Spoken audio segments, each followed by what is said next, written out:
everyone, my name is Bea. I'm a member of the community team here at WeWork Moorgate. So, as a little warm-up, by show of hands, who is familiar with WeWork? Oh, okay, doing well. How many members? Do we have any members?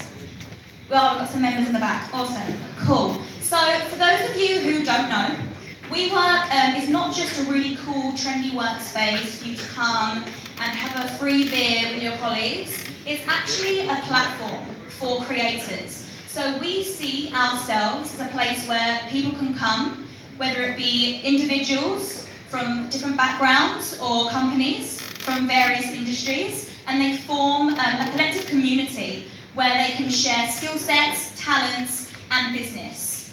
So around the world, we have over 160 locations. We are the largest co-working space in Europe, with anything from small, tiny, eeny-weeny fintech companies that have just started up to massive enterprise banks. So we have a real diverse community here. If anyone is interested in learning about the different memberships we offer, or even they want to hear about this awesome event space that we can offer free of charge, please come and find me. I'm going to be milling around and networking after the event, so please do come and say hi. I'm going to hand over now to David at EOS. So round of applause for David, please, guys. Hello, everyone. Not sure about EOS itself, but yeah, EOS 42 and also EOS London, along with Mr. Angus over there as well. So I just wanted to say thank you everybody for coming. It's an incredible turnout. If anybody can't hear me further at the back, just shout. But before we actually get on with the events tonight, I just wanted to first introduce 2CC and Anil, who are very generous sponsors who are enabling this whole event to happen.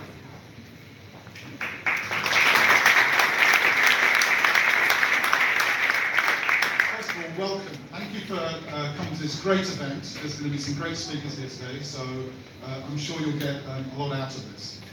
Before we get fully started, I just want to introduce who we are and what we do. And some of you may find what we do interesting, and you're more than welcome to come and see us at the end and talk to us about it. So, we're 2Click Crypto. We're traders. We trade futures, FX, and cryptocurrencies. I've been trading for 20 years, so for me, I don't really care what I trade, as long as the markets go up and down, and I can find a pattern. That's what interests me the most. So, system traders, educators, and algo developers is what we do. There are three founders. There's myself, there's Aaron, and there's Oksana. We're all here, so if you do want to come and speak to us about what we do, it'd be a pleasure to speak to you. So, I'm predominantly going to talk over the next 3 or 4 minutes about trading, because that's our speciality, and some of you may be interested in trading, so you might learn a little bit in 10 minutes, limited. What type of trader are you? Because people, when they say, oh, I like to trade crypto, you have to understand what type of trader you are. Are you a system trader? Are you an algo trader? Are you a short-term trader, long-term trader? Are you an investor? Do you trade derivatives? So there's a whole host of things that you would slot into. And it's quite important knowing what type of trader you are, because then you can focus on your speciality and your skill in that event. I'm not going to go through all the different aspects of it because we don't have enough time. So when trading and looking at anything that you want to buy or sell, the market basically has 3 market conditions. It's either in an uptrend, downtrend, or going sideways. Why is that important? Because if you don't understand these 3 main conditions, the strategy that you may be looking to employ will not work if you're in the wrong market conditions. So it's quite vital that you understand, what market condition you're in.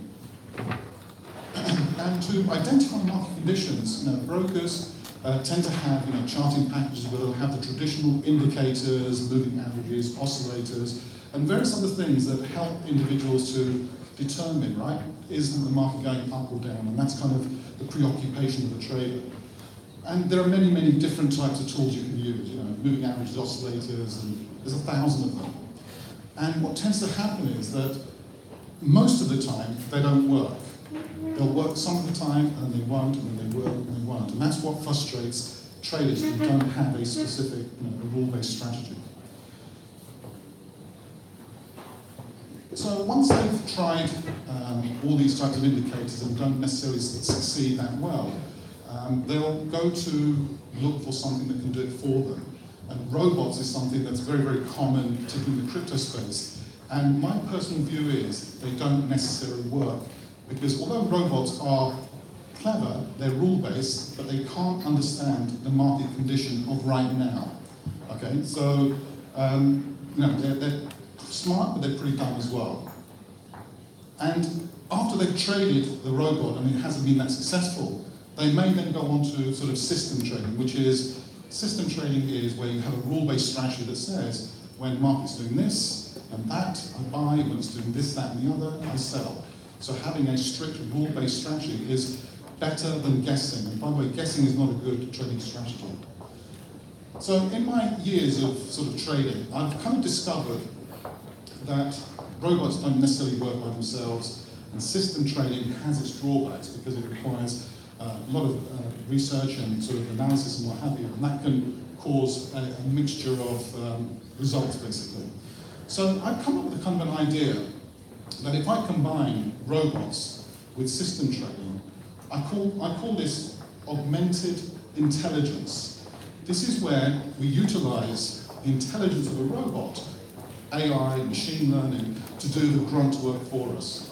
But then allow the human, with his intelligence, to say, you know what, I don't want to take this particular trade, even though the robot or the information is saying I should take it, because there is something happening. There's a market condition that the robot or your system doesn't necessarily pick up.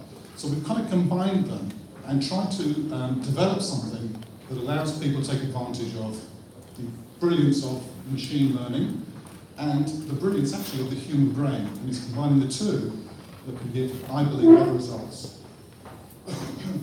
So for the last year and a half, we've been developing products to help. As I said, we're educators, we're algo developers. We've been developing products to help individuals to trade better, more successfully. And we've created a product which is a desktop application which, as I said, uses the advantage of machine learning and AI and uses the human intelligence to make it a better outcome. Because we know there's hundreds and hundreds of cryptocurrencies, which one to trade. People tend to trade the ones they like, but they may not be the ones necessarily that have the most potential profitability. So we utilize the scanning abilities of our product, which will scan over hundreds and hundreds of cryptocurrencies and only select the best 10. And then we use a human intelligence to filter out those 10 cryptocurrencies and then take those if our criteria is met. So I'm going to give you a quick demonstration. It'll only take a minute because this application actually is a live application. It's running live. It connects to 8 different exchanges. And what it's basically doing is connecting and pulling data from our servers, which filters out all the rubbish that we don't want to trade and only presents the top potential trades. And to keep it simple, we use a traffic light system. Obviously, if all the lights are green, then that particular trade has a very high potential of being an up trade. If it's all red, it's a good time to sell, or if you can short it. So by clicking on any one of these particular selected pairs, the chart will actually produce that particular chart, and we'll be looking to see if our algorithms are aligned with what the chart is showing us. So we're using the combination of the machine and our analytics to then connect directly to a broker by connecting to, in this case, Bitfinex. So through an API, we connect to our brokerage account, and our balances appear. This UX, by the way, is still being developed. We're going to have a lot more functionality in this. And by pressing the buy or sell button, it will automatically place a trade directly into your broker account. So the 2 clicks is to make things simple. It saves a lot of time searching for your opportunities. It narrows down your opportunities, and then you can select the one that you want to select. You can also look at strategies in different time frames, 4-hourly time frame, hourly time frame, again, determining what kind of trader you are. You're a short-term trader, long-term trader. And you have all the functionality of the charts, which You could draw lines and put other types of indicators on there as well. I'd like to go back to the PowerPoint because I'm conscious of time and don't want to take too much time out. So this is the platform itself, and our plan is to raise some funds to take it to the next level, which is the AI, the machine learning aspects of it, and make it available to everybody, because we believe that democratization of trading is here. Why shouldn't everybody have access to great professional tools?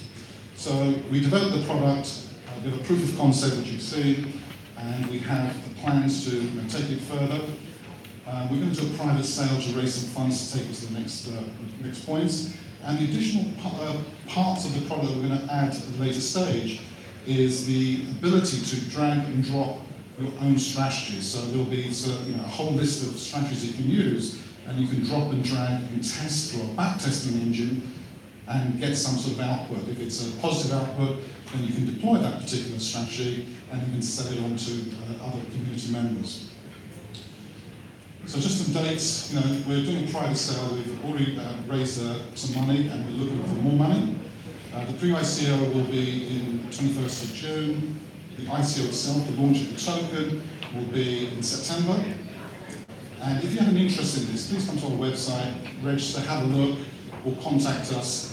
And thank you for giving me the opportunity to show this product. We're very proud of it, we're very excited about it, and I hope some of you might want to be involved with us.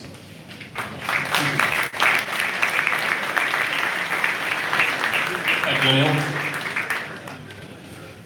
Well, we're just having a bit of a switch over on the laptops for a minute. I just thought I'd let you know, actually, we just hit the 1,000th member of our Meetup group, which feels kind of timely, actually. It's a big moment because, we're a month away now from the blockchain launch, and it's, I think, an incredibly exciting moment that we can fill out a room in an event of this size.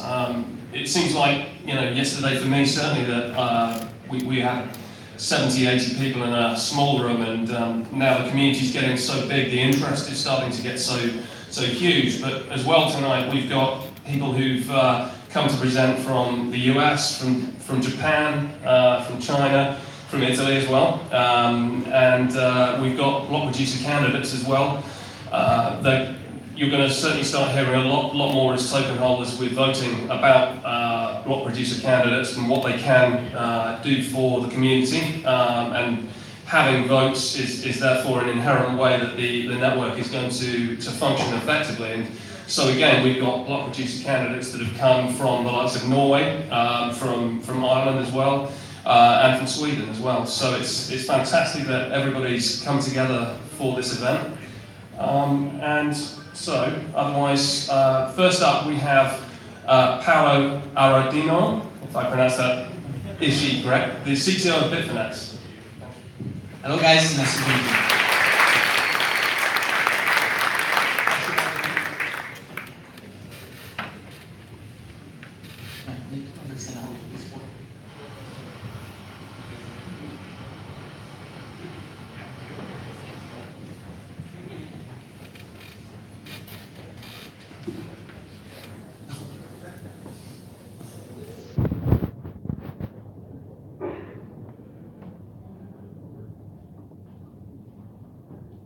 So today I want to explain why Bitfinex is such involved with EOS.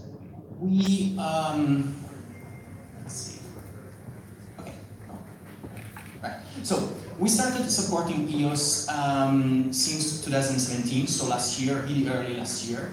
And I want to share this information with you because in the past days we have been accused of lack of transparency. So Bitfinex is an early investor in first round of Block 1. And another important thing is the fact that Block 1 is not involved in any aspect of our candidacy. And another thing that is really, really important that I stress in every chat that I was in the last days is that somehow Bitfinex really proposed himself as a block producer just because it's fun for us. We do this it's our job to support the community, to work on cryptos and so on. So we saw the opportunity, we decided to take it, and that's all. The community will decide if we are eligible or not to be block producers. If being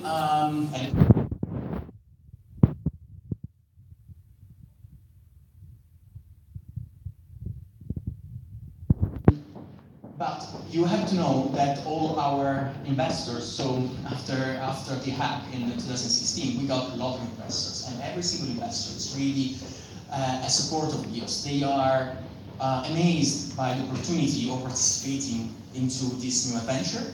So that's why we decided to propose ourselves as block producer, but more importantly, we care about the EOS ecosystem. So we spotted the opportunity to start working on something that has really higher fulfillment with respect to what we were seeing now. So and especially the open source nature of EOS is what really drives us, and the fact that it's in early stages, we can talk easily to the developers, so they are a community of, they are really easy reachable. We saw that with EOSYS in the past months. They are always responsive. Everything can still be crafted. So we got excited. We decided to jump on board really early, as soon as we got the opportunity. Another thing is that we knew the people behind Block One, we trust them, we decided to invest. Okay. Really, the development of EOSYS started in August 2017, so we just announced it a few months ago, but we are trying to get our heads around it since different months, I would say. We hired a dedicated development team, so we are now building something that is a Node.js library that is more like a client-side library that allows to interact with the smart contract that we mentioned, a smart contract that we are developing. That everything will be open source, so we really are using this as a way to learn more, to play, and give back to the community, because again, we got help in the past, we got a lot of help from the community, we want to give back. So we are proposing as candidate, and we think that we have a really good expertise, knowledge, experience in the sector. We have been around for quite some time. We have a really good infrastructure now. We are overhauling our entire infrastructure. So we like the idea of being on cloud, but at the same time we are moving part of our operations to data center, because one of the things that we really care is latency, performance, and somehow it's really hard to estimate what's your performance latency of your entire application when you deploy it on a stack. When you come to milliseconds or microseconds, then it starts to matter. Also, we think that so we have this amazing infrastructure. I said in the last few days that is a military-grade infrastructure, and people thought that we had like drones that were shooting people around the building and so on. But the fact really, it means that to enter the data center, you have like a hand scanner. They weigh you. Let's say if you go to pee, you have to mark that you went to pee because your weight is different. So, and it can resist to a plane crash. So these kind of things make it military grade. Another thing is that over time, since we are dealing with EOS since 1 year, we saw that their vision really aligns with one of Bitfinex. So we think that we are a good fit. Bitfinex has a global scale operation, so we have people working on every single time zone, from the customer support and from developers and so on. So we saw a particular problem in the period where we were in this period, last period, because we think that Asian and Western communities are not too much aligned. So one thing that we are trying to do with our forces is to try to help the dialogue go through. And we think that the fact that we have people in our team talking basically any language can help that. We also are willing to give to the EOS community with funding, resources, workshops, and we will push, as said, everything open source. By the way, one thing that might be interesting that I forgot in talking about EOSYS is that EOSYS will have a similar interface to Bitfinex, and also the interface, the UI in Bitfinex will be mostly open source. So that's really the path that Bitfinex is taking in the next year. Again, I want to reiterate the fact that being a block producer is not a condition sine qua non or a prerequisite to be involved and keep funding, pushing the EOS community. There were two main concerns that I got from the chats. So one is the lack of transparent financials. And the second one is the fact that we could use our customers' wealth to vote.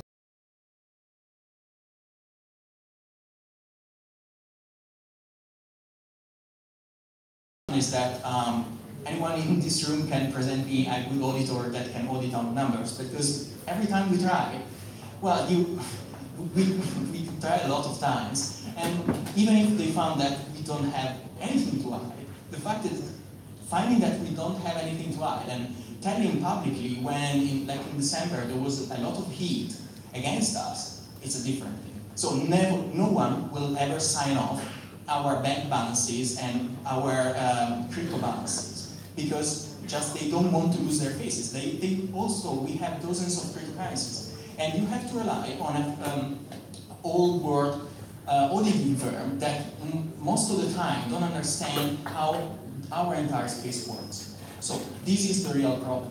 So I'm happy to get suggestions if you know auditors that are trustful and whatever, send me an email, paolo@bitfinex.com. I'm happy to work with them. Second, okay, we will not use customer funds to vote for ourselves or friends. So the idea is that we will create an application that will be open source again, that allow our customer to vote for a list of block producers that we will get from EOS Go and Django. We will offer that list, and everyone will be able to vote for the block producer they want, or split their wealth on different block producers. So you know that we need to produce a wingman file with 30 block producers. So basically, we are willing to weight the wealth of the customers that will vote across all the 30 block producers. The first 30 block producers weighted by wealth, by the number of votes they get. Bitfinex will just be one of them. So we will not say, well, with red marks, vote for us, and no. We will be just one of them.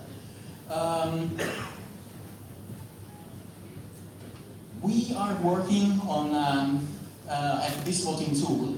Well, this is the QR code. Basically, today we released the first BIP, that Bitcoin Improvement Proposal, or Bitfinex Improvement Proposal in our case, that is really called a Proof of Liabilities and Transparent Voting, or Dedicated Proof of Vote.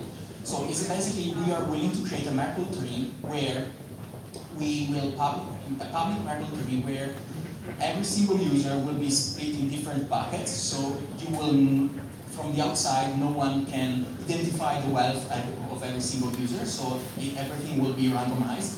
But at the same time, you will be able to, the user will be able to use their public key that will be the node identifier of the Merkle tree as a way to vote and say that wealth that is mine goes to that block producer. So in this way, we can publish this big tree with millions of nodes that will, for each node, there will be a small vote for a block producer. And if you sum every single node will contain the sum of the amount of the wealth that is on the child nodes, and if you go up to the root of the node, you will get the entire amount of EOS that are on Bitfinex. And well, you can go on our ERC20 cold storage. I will share the address later on in the chat, and you will be able to see that what we say that we have in the root of the Merkle tree will be exactly how much we hold in our cold storage. So this is a real, at least this is the best way in these few days we thought to handle this thing transparently, to give everyone the same chance. Because I think that I can tell you that with our votes, we can easily win the competition. But this is really not a competition for us, and we don't care to win. So we want to give the same opportunity to everyone to make sure that everyone have the same chances to. And the fact that exchanges can vote for them shouldn't be the reason why they win. The reason is that they are trusted, they are doing the right thing for the community, and so on. So, aside that, the fact of being block producers, we are investing a significant amount of energies and resources in EOS since already 1 year. We are hiring C++ developers, and we are willing to contribute also to EOS Core as much as we can. We are really good in trading tools. So, but you know, when it comes to trading, the cool thing is that you are touching a lot of aspects like high performance, binary streams, and so on. And we talk a lot with the EOS developers to make sure that also the necessities on an exchange will be included in EOS. We will provide funds and resources to projects that we find interesting in EOS. And I think that the best way in the end is if the community finds that the transparent voting system is good enough as a way to transparently assign votes to different options, we would like to use that to give our funding to the projects that will get more votes on our platform. Also, is another important thing, because when it comes to staking in this moment, you have to stake. You need to run your node. You need to you need to have some technical skill. Instead, what we are proposing now is to have use Bitfinex. You deposit on Bitfinex, and you can basically stake through our node for whoever you want. So again, whatever happens, we are happy to be part of this group. We are happy to be part of this community, and we will be just happy if everything will go smoothly from the 1st of June going forward. Thank you. Thank you, Paolo.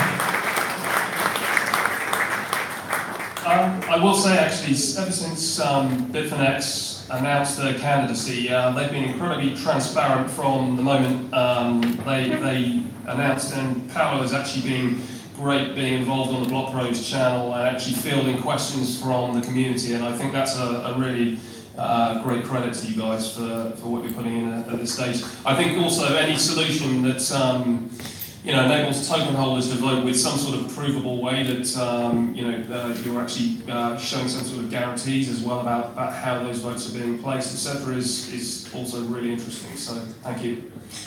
Okay, I think next we have got a really exciting surprise guest for you all. But to introduce the surprise guest, we have another surprise. So. Thomas Cox here with a quick introduction of your upcoming speaker. Very excited to be able to introduce a little surprise for you. I'm here in the lobby of the building of Block headquarters, which is recording this. I'm not there with you, I'm sorry. Welcome to the EOS London Meetup. Thank you, EOS 42, for organizing this. And thank you for lining up the amazing speakers you're about to meet. Two people who have taught me an enormous amount about governance, about what it means to have a governed blockchain, and you're going to learn a ton from them too. Please welcome Eva Stöwe and Ian Grigg.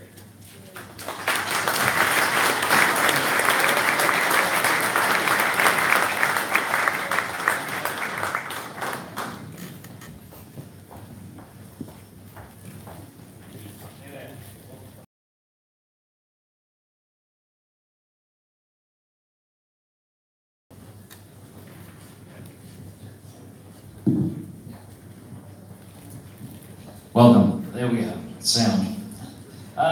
Yes, so we're here for a bit of a surprise for us too. We just had an emergency flight out here, so we thought, well, why not be here and talk about governance in EOS. There we go. A little bit about us. These are unapproved comments, etc., etc. Nobody necessarily has more than an opinion about what's going to happen. We are going into a very different era. Nobody's ever done this before, but what the hell, let's do it. A little bit about us. What we want to talk about is why governance. Some time ago, like 13 months ago, March this time last year, we were sitting around the table trying to work out what to do about governance, about the world of blockchains. And the one question kept coming back: where's the business? Where's the meat? Where's the activity? Where's the real transaction flow? And this conversation really bugged us because we didn't have an answer, but we worked at it and we eventually figured out, if you like, at least a hypothesis, which is what I want to bring to you today. Obviously, EOS is just another blockchain, especially to the competitors, but we thought we had a bit of an advantage there. The thing there is that, okay, so what are the other blockchains doing? They're all copying each other, of course. That's good, that's good. But if you look at all the business that's going on, most of it is a copy, or it's a recursive, self-fulfilling business, in the sense that what Ethereum is doing, a lot of Ethereum stuff is doing, is creating the missing bits of Ethereum. There's various crypto distributed exchanges, there's various identity solutions, all sorts of things which are built in, should be built into the primary platform, or should be available, and now they are being built out as ICOs, etc., etc. What is there that is not actually anything to do with blockchain? There's Steam, and now there's CryptoKitties. This is kind of unfortunate. We have built a $500 billion enterprise at this stage, and all we've produced is Steam and CryptoKitties. We've got more to do. So if we look into blockchain, get a deeper view of it, the starting position seems to be that we've immediately got a fork in thinking. We've got permissioned and unpermissioned chains. And the result of this, of course, is, yes, you have a fork in the communities and so forth, a fork in thinking, but essentially you've got this notion that you can only do business in a permissioned chain, and what do we do in the unpermissioned chain? In the unpermissioned chain, and this is the starting point, this is the real thinking, because the whole notion of Bitcoin gives us this opening up of thinking process. So we have automated what is simple to be done. We've created this thing that allows us to automate simple things, and it leaves the complicated things to the users. And from that point of view, we're talking about smart contracts, DApps, and so forth.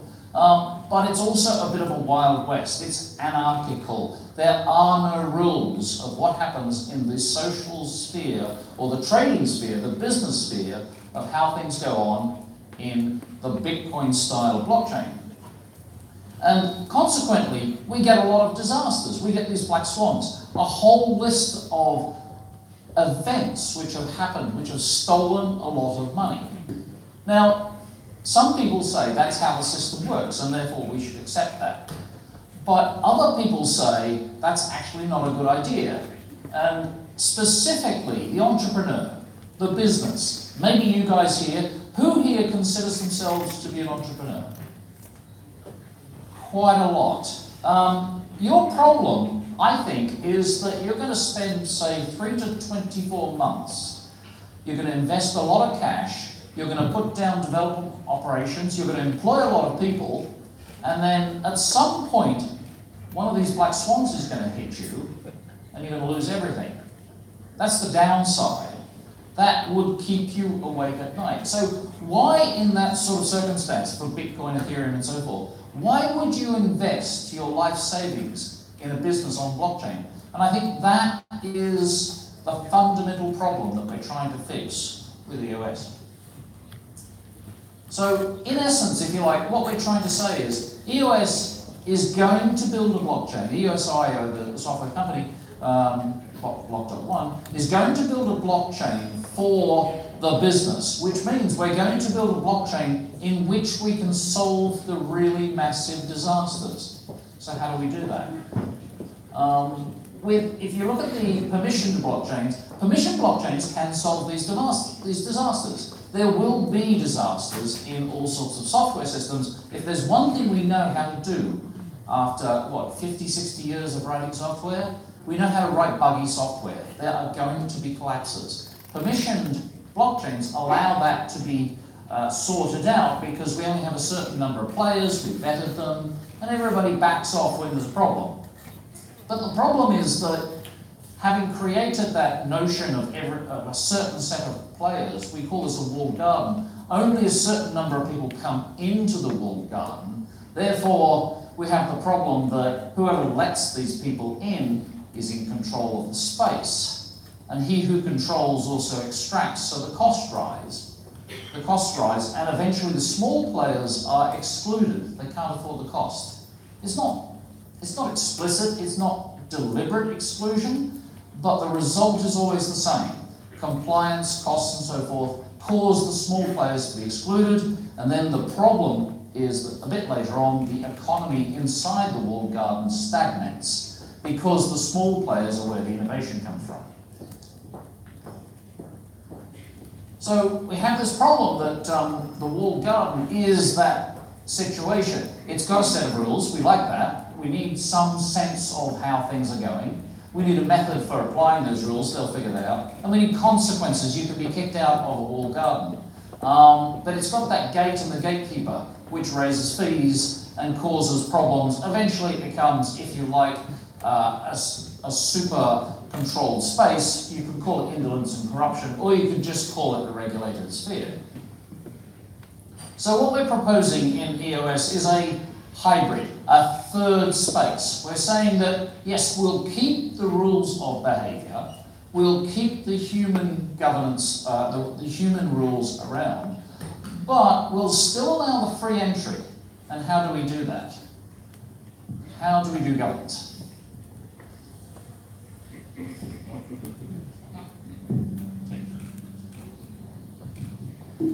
Yes, how do we do governance? Oops.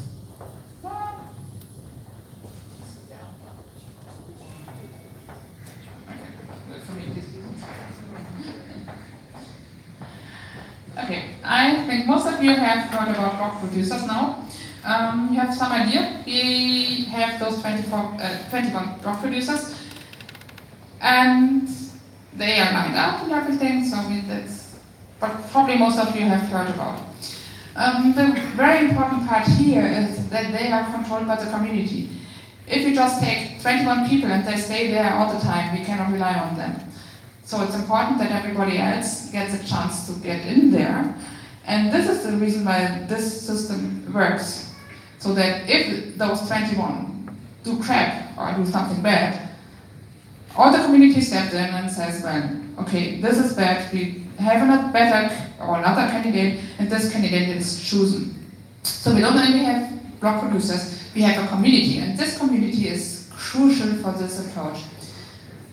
And well, the other reason why the block producers are doing what they're doing, and hopefully are doing it well, is not only that we have this bad thing going on, this bad route going on, but we also have a positive incentive. We have this inflation that is going to them, and they can do with it what they want, and hopefully will do something to increase their business, the system and everything, and help us to get a better change. So this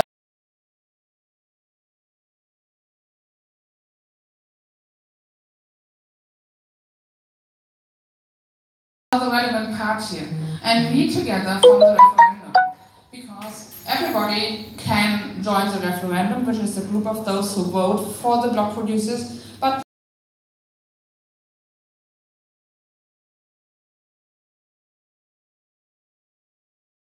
we have rules written how the block producers should behave, how everybody should behave, and everything like this. This is called the Constitution. And everybody who has a token, who has an EOS, can line up for voting. And yeah, then you get a vote, as we already heard. And then you can say, I want this, I want that, and everything. So it's very important that everybody joins in, so that there are a lot of different voices. Yes. I spoke about the Constitution. This is very important because this is a rule that we give ourselves. This is why everybody wants to do the same, because we agree to them. These are rules that we define in the referendum. Everybody has a vote. They will be defined by the community, and the final version will be defined after the chain is running by the community, by those who hold the tokens. And because everybody agrees to them or has a vote in them, everybody is more inclined to follow those rules. If they would just be given by somebody, it would be different. But if it's our rules, if it's our constitution, we have an incentive to follow them, because if we don't like a rule, we can change it. And if there's not enough others who agree to change it, well, we have to follow the majority. So this is our chance to get the best solution of rules, how to do our business, how to do this chain. And everybody then can not say, well, it's not what I want, because they had to vote in it. And if they don't want it, they can leave. But they can also try to convince others. Right. So we have three heads of powers. We have heard about the block producer, we have heard about the referendum, and later on I will speak about, I just come to arbitration. But this is what we know from other situations. So we have the executive, which is very important, that the block producers do the chain. They decide which transactions are there, which we want, and they execute the code. But this is a very hard task to do, and they are they have no more time to do anything else. The referendum is then there to decide, are they doing a good job or not, and to decide the rules and everything. So the legislative, and we need something else. We need to have a way to decide who's bad, who's good. Beside of just doing bad or good work, we need to find the bad strands and to solve them. Yeah, so we have arbitration. So the first question is, why arbitration? This is the question that we hear all the time. It's not a new thing. It's something that is there since forever. People are doing it since forever, since before the Romans were there, since before the Germans were there, since everybody was there. Because it's, you have a dispute, you have, when somebody says it's my money, the other body says it's my money, and you need to solve it. Technically, it's just that we ensure that the rules are applied. That if the rules are not applied, we have some place to go for.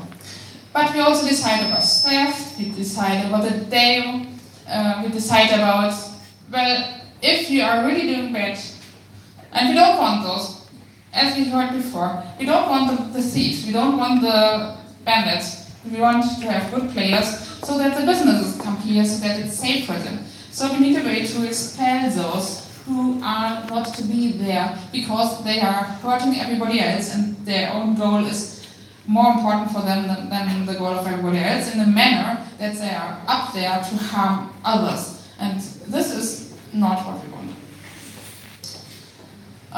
So how arbitration actually works is that we provide skin in the game for everybody, because if everybody can be caught, if the thief can be made responsible, then we have a way to control the thieves, at least to a point, or we can control the block producers by our governance, and we can control others to behave, and that's actually what is working out there all the time.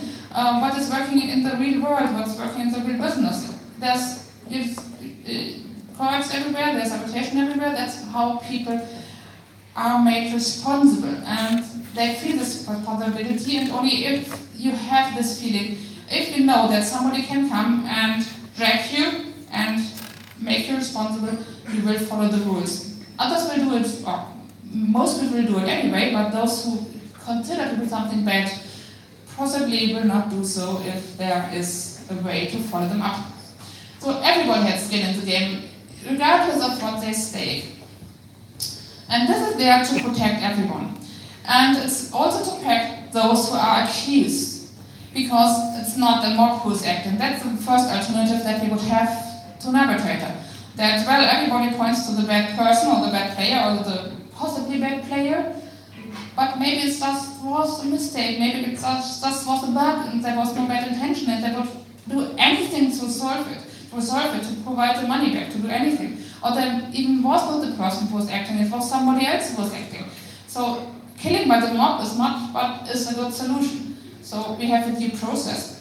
And the other idea would go to leave it as it is, and this would be to local courts. So, like, well, maybe it's America, maybe it's India, maybe it's China, maybe it's Russia, or whoever the other person is, and they will drag you there in their jurisdiction. And that is also not helping if we have an international chain. And, or we could throw a lot of money on consisting arbitration systems which are there, but they are not aligned with blockchain. They know nothing about blockchain. They are lawyers, mostly, or other professionals, but they don't have an idea about what are our businesses. So they are probably not finding a good solution for our issues. And this is why we want our own arbitration. And actually this is what others are doing all the same. If they have a new industry, if they have something, a new field, they are doing their own arbitration. So why arbitration? Yes, there are those black swans, and currently nobody has an answer to those black swans. Well, they wiggle out somehow, or they fork or something, but even those fork don't always provide a real answer to the question that was there, and especially they don't give the money back. But if you have arbitration, we can provide the money back to those who lost the money in a manner that was not meant to be, because there was a bug or because there was somebody frauding or something. This provides trust into the actions that are done, because we can rely that if something fails, it will be fixed, or there is a way to fix it and to show others, well, yes, this is our issue, and then fix it.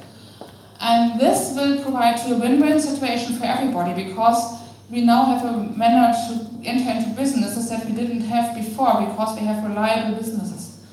And this is an approach that gives us the ability to do trade even with people that we are not so sure about, because we have a way to get to back them afterwards. So it provides the safety of the business, that businesses have their outs in the world. And this leads business, hopefully, or apparently, to invest into the chain, or to invest in their businesses, and to try out this chain, and to go there and to do their business. You get the investment. The question is, how is this arbitration working? This is probably a question that most people don't know about, but well, it's how it is working. So first you have a dispute. You have a question that you cannot solve by yourself. If you can solve it by yourself and by your business partner, fine. Or if you can go to mediation or whatever, or if the rules or if the smart contracts already solve the issue, great. Then we don't need arbitration. But there are enough situations where this is not sufficient, where it's not working. We saw this on other change, and we see it in daily life. It's what is happening all the time. So if we have this dispute, we file it. There will be, I don't know if it will be DApp or something like this, probably a DApp, and we file a dispute. the other party will be informed. If we don't inform the other party will be informed, so all involved parties are on the same side, and they know about it and can prepare. And then there will be an arbitrator appointed in a manner so that he is neither a friend of one party or the other party, that he is independent from both parties. It will be independent, probably by the system. Maybe the parties get a word who they want or don't want to have as an arbitrator, but well, it's a neutral person. This arbitrator then will hear the statements of both parties. It will include what do you think went wrong, what do you think is what you want as a resolution, what are the rules why you think that this should happen. It could be in the contract, could be in the smart contract, could be in the constitution, could be something or local law or whatever. And then the arbitrator, so they also will get a chance to answer the entries of the other person. So it's both-sided. And then the arbitrator will think about what he has heard, or she. And then the arbitrator will provide a transparent ruling. Everybody will be able to see the ruling. Maybe not the details of the case, because there could be privacy elements, but the final, so the fact that there was a case and the fact that there was a ruling and what kind of ruling was there will be transparent for everybody. So it's not a secret thing. And then the result will be there, and it has to be executed by the parties or by the block producers or by maybe by even others, maybe by an exchange or whoever. Will be depending on the case. And probably there will be a way to appeal the case if the ruling was really bad. Because it's not just, I don't like it, but if you can point to this went bad in this arbitration, the arbitrator did something wrong, didn't listen to me, or was completely one-sided, or even was corrupt or something, then you can appeal it. Well, the last thing that we get, or not the last thing, the final thing out of the arbitration as such is the ruling. I want to say some words on the ruling. The first thing that I already mentioned is that it is published. So it is reviewable by everybody, and it is something that you can look at up before you enter your own case. Maybe it also gives you already the answer to your own situation. So we will create a lot of precedents by this, so that we can solve cases in the future without even going to the arbitrator. Maybe, if the other party accepts it.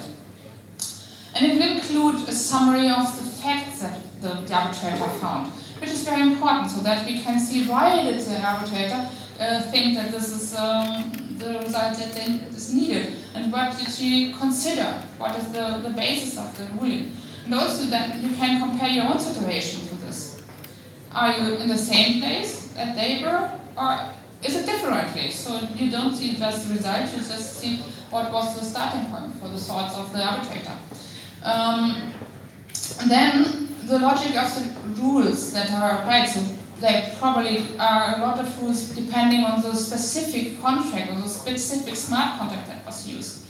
And those are relevant for the ruling. And there will be some part discussed in the ruling, and especially the logic of the decision is there. So why is it ruled like this? And this is the point where you can catch a bad arbitrator, because this description is just, there isn't a description, or well, it's no logic there at all. You will see that the arbitrator probably didn't do a good job, and this will get back to the arbitrator. Well, so this is a way to provide good rulings and to catch bad arbitrators. And that is our way to control that the arbitrators do a good job, because writing a ruling is already a very hard thing. Writing a ruling with a flawed logic is even worse. And if the arbitrator at the end has to sign it by their own name, it's not looking good for the arbitrator at the end. And that's why this transparent ruling is very important for us. That is not secret, that we can see what is happening there. Well, at the end, we also get the resolution of the case, which will possibly some order to the parties, or some fines and stuff like this, but also it will solve.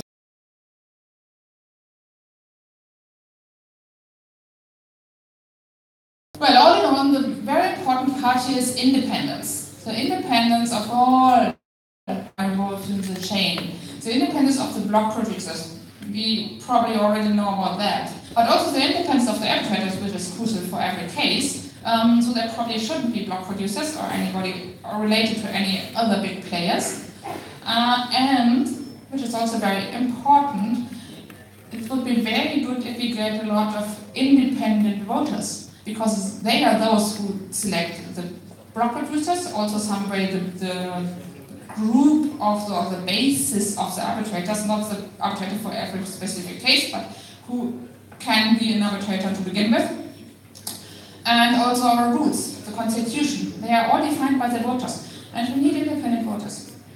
And we need independence from different backgrounds, from different industries, different whatever they have studied or whatever, but we also need different legislations, so that not everybody is coming from one place, but that we have it spread over the world for all of them, block producers, arbitrators and voters. And well, we need more of them everywhere, and that's where you should be.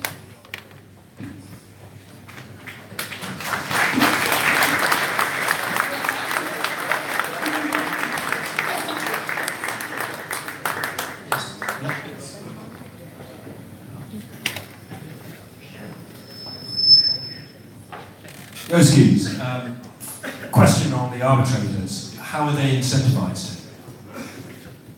Like they ain't going to do it for free? Well, yes, the first incentive is, well, this transparency. They are signing their cases in their own names, which is, well, they work on the reputation system. And the arbitration is a very, very hard personal work, so you probably only get people who are up to this personal work. And others will very quickly learn that this is not something that really pays out so much. So they are solving the big cases for others. And when they get money, they get fees. Yeah, we have to select them. And they have to be respectable. So they first will have a trial phase where they are trying out their cases, how they're trying out rulings, and then we decide yes, we're a good arbitrator or not a good arbitrator. And we have to do a good trial there. There is probably going to be some form of worker proposal to make sure that arbitrators are on salary or on fixed amounts of money so that they can be independent of any particular case. Yeah, and they are chosen in a manner so that they probably have hopefully have a connection to those who are there to begin with. Are there any other questions?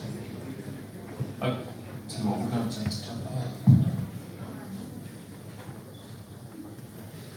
Thank you for the presentation.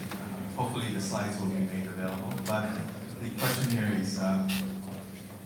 is there a country where this will be a jurisdiction of, and how can you enforce the rules? Will it be taken to court somewhere? And how do you deal with that? So we didn't get really into the depth of that, of how this works, but arbitration is a legal method to resolve disputes. Which jurisdiction are you? Yeah, so choice of law is a clause that will have to be in the Constitution. The choice of law could be a particular country, or it could be a particular body of law. Typically, you would do something like, we choose the choice of law of London, or of New York, or of China, or of wherever. That is a debate that has to happen, and it has not been chosen, and it has not even been thought about. For what it's worth, I'll say two things about choice of law.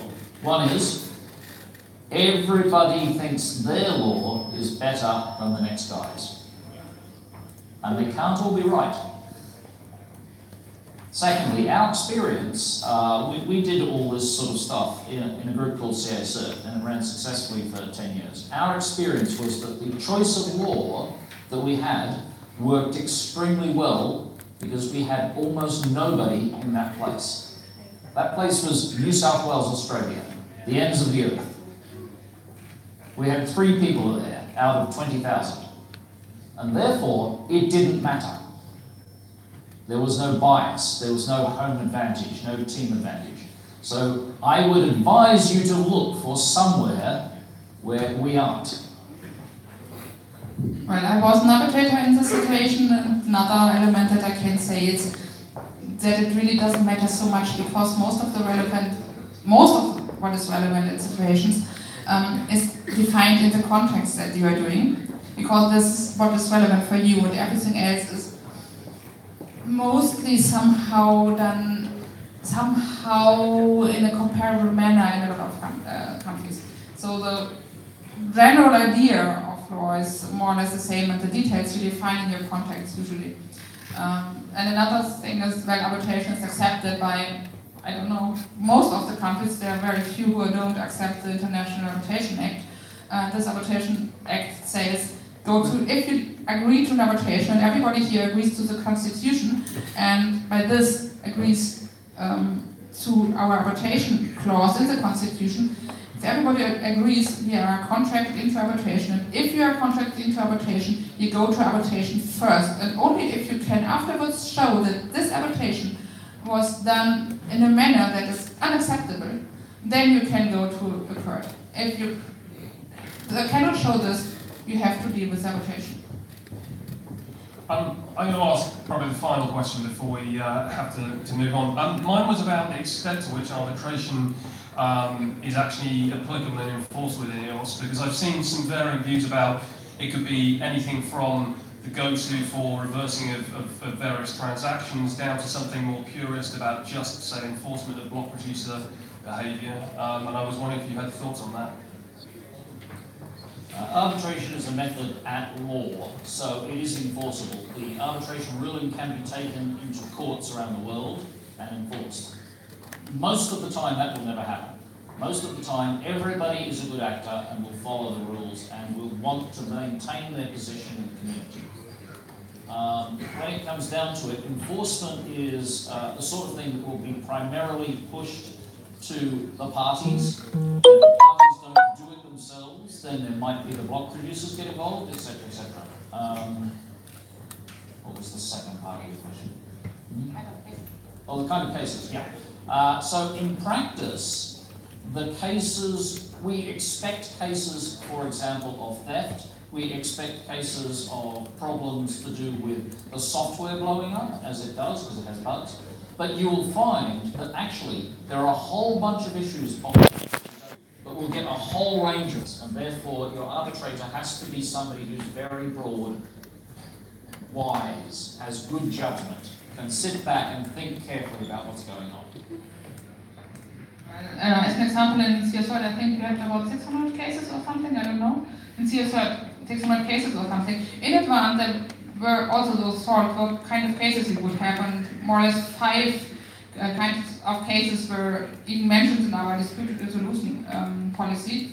And 4 of those situations never appeared. One of them appeared maybe 5 or 6 times, and all the other cases were about things that were not considered in advance. So that's how the range of cases would be. Sure, some of them sure we know that they will happen, but that's clear. Okay, great. Ian and Eva, thank you so much for your time. Thank you.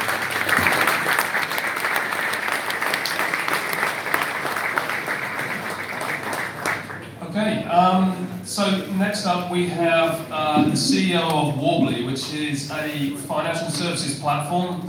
Domenic Thomas, I've known and met on the EOS groups from back in January when the project was first forming, and have been very excited by it because the idea of actually decentralizing financial services in various ways is an incredibly valuable and positive thing. So, Domenic, over to you.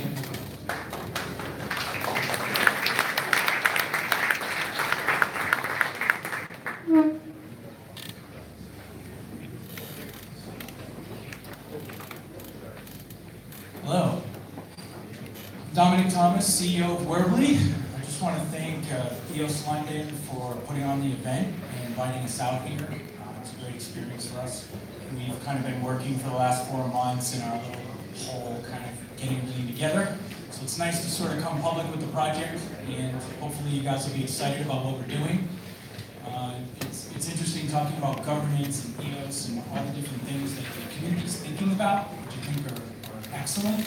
But one of the important things is the user experience. And I think we've all had this situation where we're trying to talk to people about blockchain and get them involved. We're really excited. We want our friends to be involved in it.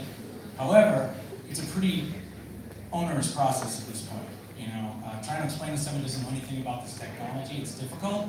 And so we think we have a solution for that.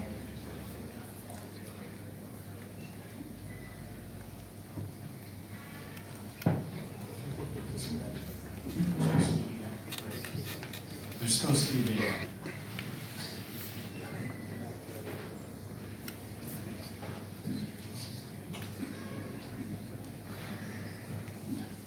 Disrupting a vast array of industries.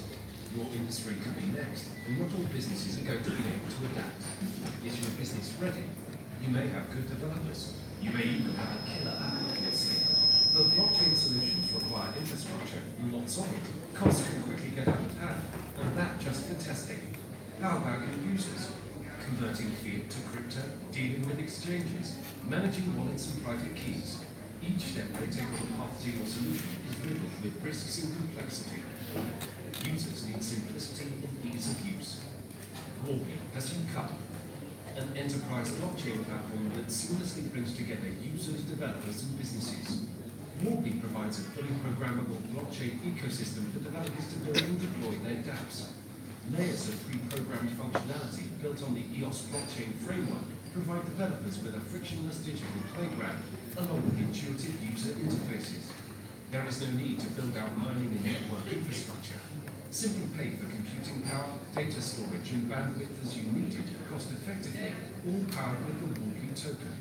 Worbli provides seamless user participation. Your users get a globally compliant full-service financial hub for all their cryptocurrency needs, along with traditional banking services and offerings that they are used to, such as funds transfers, checking and savings accounts, wire peer-to-peer, payment processing, debit cards, and more. With a single account, your users can store, buy, and trade their digital assets. They can fund their account, immediately trade and exchange any cryptocurrency, interact with your dApps, and can withdraw back into fiat at any time. Worbli is not just building a community of developers and users, we are building an economy. Visit worbli.io to sign up and find out more. Blockchain innovations are disruptive. Okay, so one of the important things about putting this together is how do you make a decentralized bank? If you want to be fully compliant, for example, in the United States, it's not really possible. We can't be fully decentralized and offer you all of the services that Bank of America, Wells Fargo, all these people offer. So when we were trying to figure out how we would do this, we thought that one of the best ways we could do it, and we consulted with attorneys and an accounting firm, and decided that forming a foundation would be one of the ways in which we can create an opportunity where the community has say in the way the bank is run. The ownership of the bank will be in the foundation, the intellectual property of the project. So none of it will be owned by us as founders. We're just token holders like everybody else. But the foundation will provide the governance. And we're really excited about EOS because we knew we were going to have to think through a lot of this. And thankfully, a lot of you are doing that work for us. So that's awesome. We plan on taking a lot of the basic governance from the EOS main chain and using it in our project. So everybody keeps asking us, why are you launching an independent chain? And we're launching an independent EOS chain because you really can't have a fully compliant global financial institution on a public blockchain. Not as it stands. Maybe a year or two from now, if the EOS main chain has the type of governance they're talking about and the stability, we'd be able to do that. But we can't take that risk right away, and frankly, we don't want to wait 2 years. So we chose to launch our own independent chain. We'll have our own block producers, and there'll be certain specifications for our block producers. We'll allow block producers from outside of the network to provide services to our network. And we're really excited for the eventuality of EOS having this sort of cross-chain compatibility, interchain communication. So our development team's excited to participate in that process and hopefully help build that out. The main problem that we're trying to solve, and the first big app, will be the financial services platform. And that'll be something that we're incubating and creating ourselves. We have other partners right now that are ready to build applications on the network. We have a trading platform group that's going to be building a trading platform for Africa, and that's probably one of the first regions that we're going to move into with our banking services. We anticipate that we'll be building like budgeting applications. We have hedge fund people that are interested in offering investment options. So we see this sort of like financial ecosystem, especially for people who need that compliant blockchain. So Ian and was talking about this sort of walled garden. We're trying to bridge that gap, not have a walled garden. Anybody can build on our network. It's not going to require an application process. You're not going to have to ask me, the Worbli team. You're going to build your app if you decide that we're the right place to do it. If you think the EOS main chain is the right place to do it, great. Build it over there. We'll still be able to work together. We'll still be able to potentially have strategic partnerships with financial apps on the main chain. But for those of us who need this level of compliance, we really had to launch an independent instance. The other main thing we'll be doing strategically is purchasing a bank in the United States. Because believe it or not, that's actually the shortest way to get compliant. Cheers, thanks. The United States is a pain in the ass, let's just say. And we've been researching this project for over a year. It's a real complex process to provide the type of solutions that we want to provide. And the shortest way to do it is to buy a bank. So that's what we're going to do. The financial services platform is really built to solve this main problem. How many people in here have a hard time explaining to people they know or friends of theirs how to buy cryptocurrency, right? You gotta sit there, I don't know. All of you guys have really smart friends, because I have to go over their house, I have to sit there, I have to sign them up for Coinbase, then I have to tell them what their wallet is, then we have to download that, and then they have to go and send their stuff over, and then when I tell them that if they hit that button and the address is wrong, they lose all their money. They're not happy. No. So we really want to bring blockchain to the mainstream, and we think that if someone doesn't solve this problem, we're never going to do it. I'm glad to be in a room full of enthusiasts. We can all geek out after the presentation and talk about how much we love blockchain. But until I can explain this to the people in my life who don't know jack about tech, we're not going to get them on Facebook. And isn't that the goal? Like, we get them over here. So, in analyzing the process, it's about 6 steps to buy, 5 steps to sell. It takes anywhere from 2 to 3 weeks. Talking about funding your account, getting your money out there, all that good stuff. And you're going to accumulate about 10% in fees. And now when you're making 40% on your EOS tokens in 2 weeks, that doesn't sound that bad. But this is going to stabilize, right? We know that the entire cryptocurrency market, as it grows, it's not going to go up 40% in a week. It's not going to go down 40% in a week either, usually, which would be good. So we think we can get this down to 2 steps. Send money up to your account. We'll be connected to your various trading accounts, buy your tokens, keep them in our wallet. We're going to have insurance for your digital currencies, so you're not going to have to download wallets. You can if you want. We're not going to hold your private keys hostage, none of that stuff. But if you don't want to deal with it, your account will be fully insured, your fiat will be fully insured, and you'll be able to send and move your money anywhere you want. So it'll appeal to consumers. We know that we can get enterprise. I don't know how many of you guys are blockchain entrepreneurs. It looks like a lot of people raise their hands. Maybe it's different in London, but in the US, it took us 3 months to get a bank account. And we have a pretty legit company. We did all the lawyer thing, you know, we dress really nice. We all have good credit scores, no felonies. And it still took us 3 months to get a bank account. So for all of you who are having a hard time, just see me have to go get an account right away. So we'll have this integrated crypto fiat account view. We're building a sort of custom UI UX. You know, we want this to be really simple. One login, bam, all your stuff's there. You can see your money, see your tokens, check out the trading platform. Maybe it'll be your, maybe you use Bitfinex. And you'll have your Bitfinex feed through their API, and then you'll be able to buy and sell tokens, send them to your friends. Hopefully there's going to be lots of dApps on EOS that we actually want to use, and we're going to spend our tokens. And then we realize that there's going to be a lot of use cases here for the enterprise situation, like trading platforms. You know, Bitfinex could probably again tell you about some of their challenges. Every trading platform's having a hard time moving large amounts of fiat because, you know, they don't trust us because we launder money. And then our token is going to be sort of integral to every part of this. We'll be moving it through, it'll be for paying fees at the financial services platform. We'll have debit cards, currency swaps, payment processing, checking and savings accounts. Like I said, API integrations with trading platforms. We'll have a specialized ecosystem of our own dApps. Secure account recovery, thanks to EOS. Another reason we paid to. This is the team, so obviously myself. Robert DeWilder is our CTO. He's over 15 years as a director with Sony Music. Laura Magnano is our Chief Marketing Officer, part of our main marketing team. Craig Kellogg's our chairman. We've got a lot of people on the team with a lot of banking experience, advisors, people who have worked at GE Capital, Wells Fargo. It takes a lot of information to get through the process, but we feel really confident that we have the team to do it. We have a global law firm and a Big Four accounting firm that they don't allow us to talk about in our marketing. So there's only 4, it's one of those.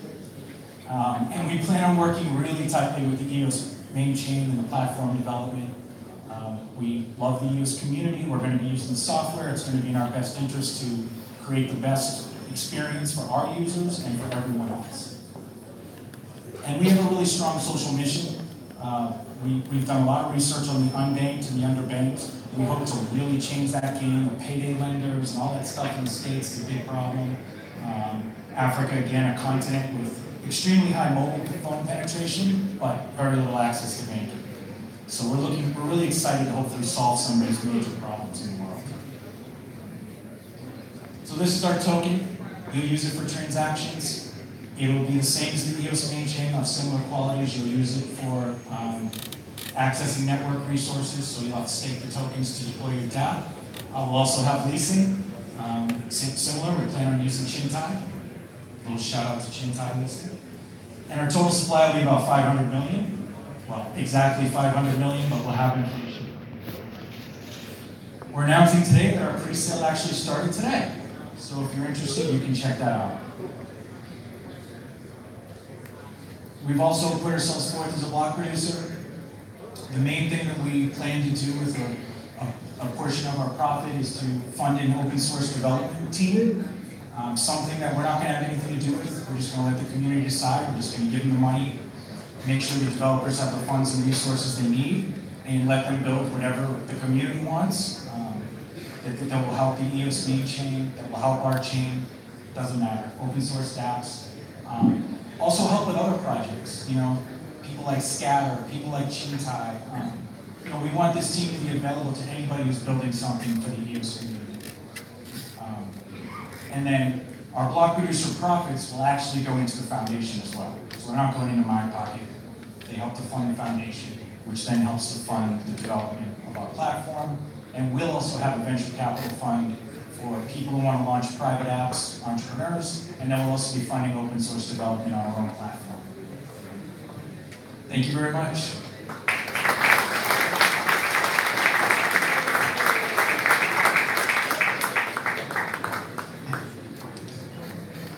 Well, thank you very much to our last speaker from Worbli. Thank you to all of you guys for coming. I'm Angus, one of your co-organisers of the EOS London Meetup, which by now is the biggest EOS Meetup in the world. So, well done all of you guys. So, without further ado, I'm going to dump you guys right at the front. We've not got enough time for audience banter, so I'm going to introduce quickly Dallas Johnston, who's the CEO at Credify. So, here's the clicker.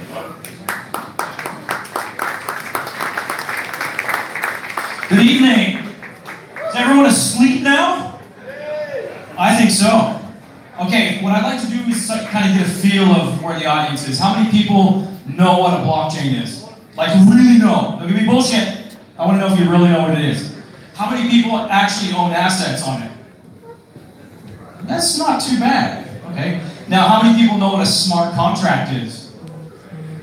Okay, excellent. That's not a bad audience. Okay, so my name is Dallas. I'm CEO of Credify, and we are building a solution for a big problem. So right now, $2.3 trillion of transactions happen online. What happened there? Sorry. Seems stuck. Oh, there we go. And 73% of all people depend on other people's opinions when making purchasing decisions. Why is it doing this? Oh, okay. Oh, it's this one? Oh, that's the problem. Okay, it's down, not up. Well, there we go. Okay, well, then let me just go back there. All right, so $2.3 trillion happen online. 73% of people depend on other people's opinions as if it were their own family. But the problem is that 20% of all of that opinion data is falsified or fake. And actually, estimates are from 20 to 45%, giving the source, which is affecting about $335 billion worth of commerce. Have you ever gone shopping online and you bought something but it didn't quite end up what you thought it was going to be? Like this guy, he thought he was going to get some $2,000 Yeezys for $750. Okay, so what this means is that the existing rate and review system, or these existing crowd-funded reputation systems, are fundamentally broken. And they're broken for several reasons. One of the reasons is anonymity, of course, because there are several platforms that allow people to go in and rate other businesses or rate counterparties to transactions, even if you don't have no way of connecting them. And another issue is we turn into trolls, as it were, when we have bad experiences. You are 54% more likely to share your opinion if you've had a bad experience. And then there's this other issue. So there's a big sort of rate and review system in the US. I'm not going to name names, but they've been sued several times in class action lawsuits for what they call bullying, in a sense. So what these guys are doing is they're selling advertising services. And you can sort of imagine, I've got this platform where I want people to come in, and I know it's negatively skewed because people don't share positive experiences. Well, now I can sort of leverage that, right?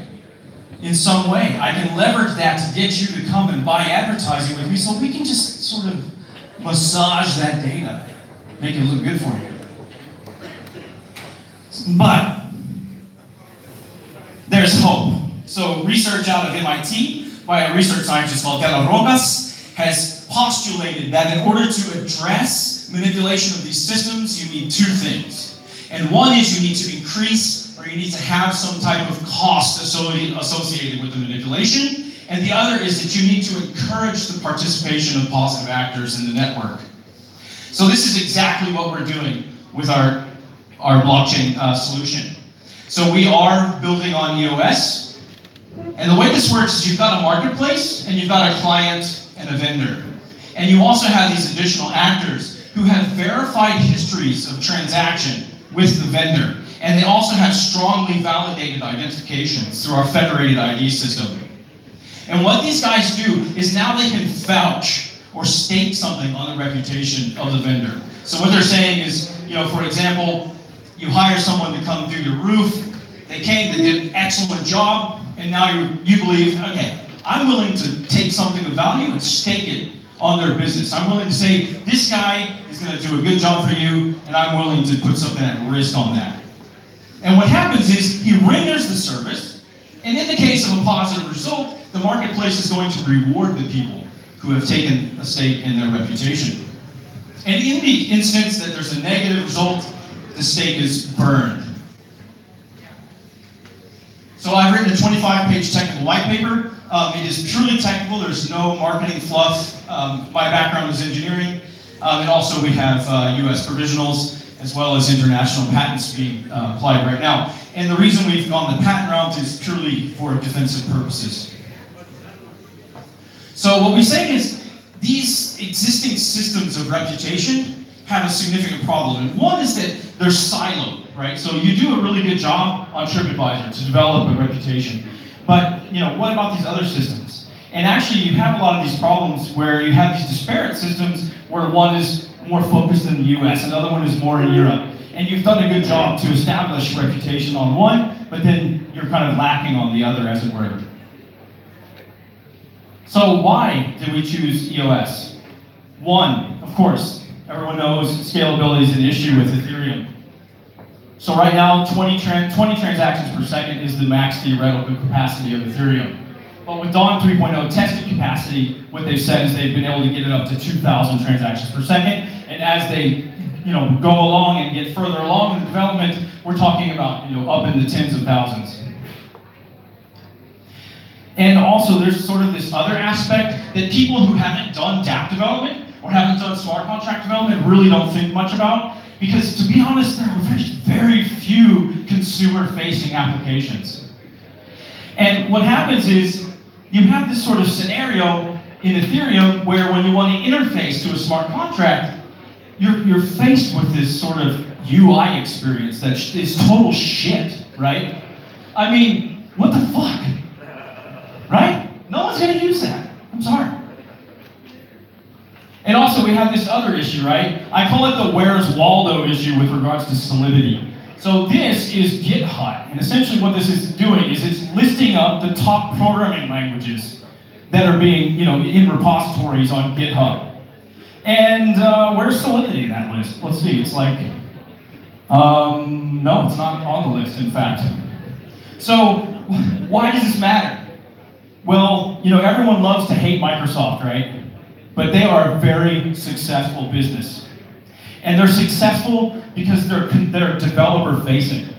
Everyone remembers the Bomber rant, right? Where he's running around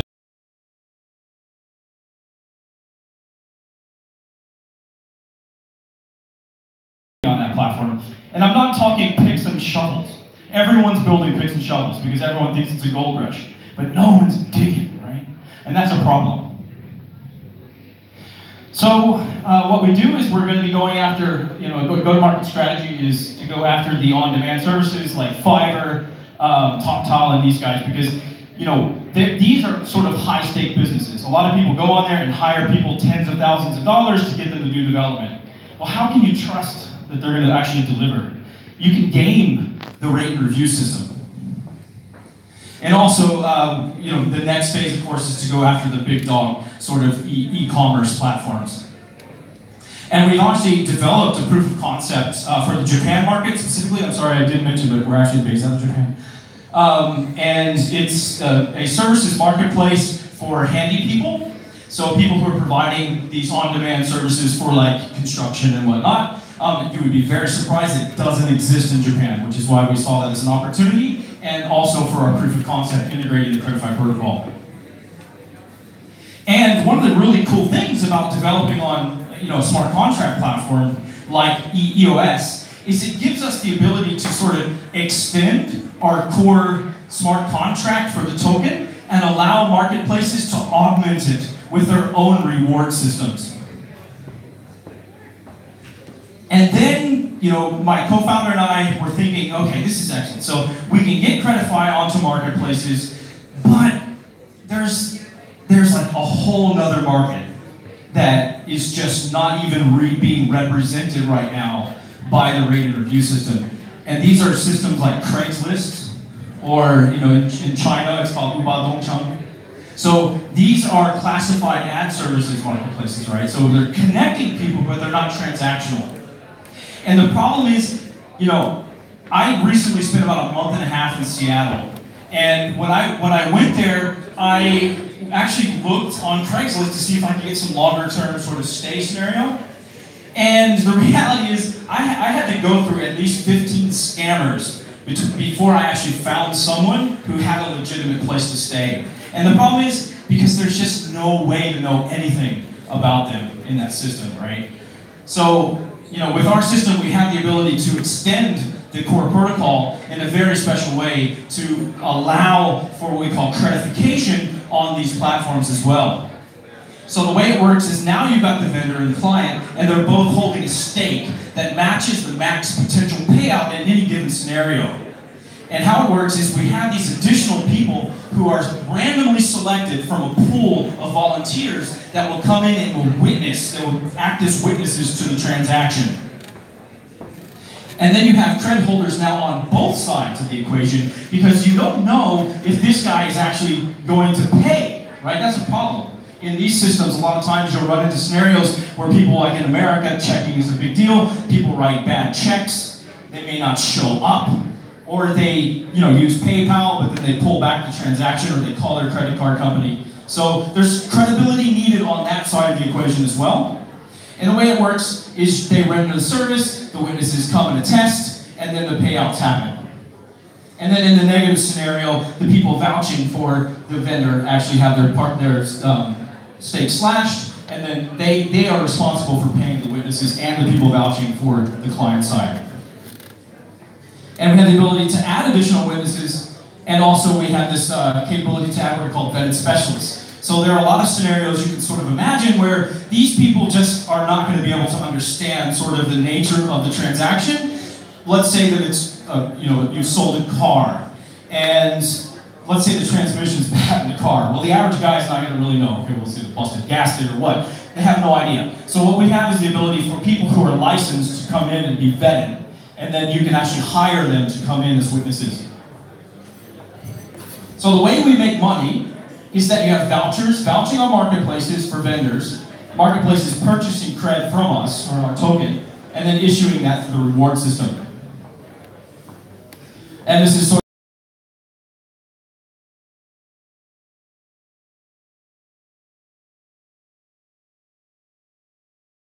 of as well. So I myself, have 2 successful exits. I worked for Authentic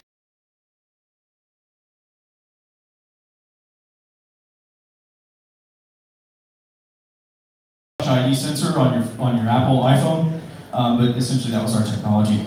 And then my co-founder, he has had a successful IT business in Japan for 16 years for Fortune 500 companies. Paul Sutter, these are our advisory board. Paul Sutter is co-founder and CEO of Quantcast.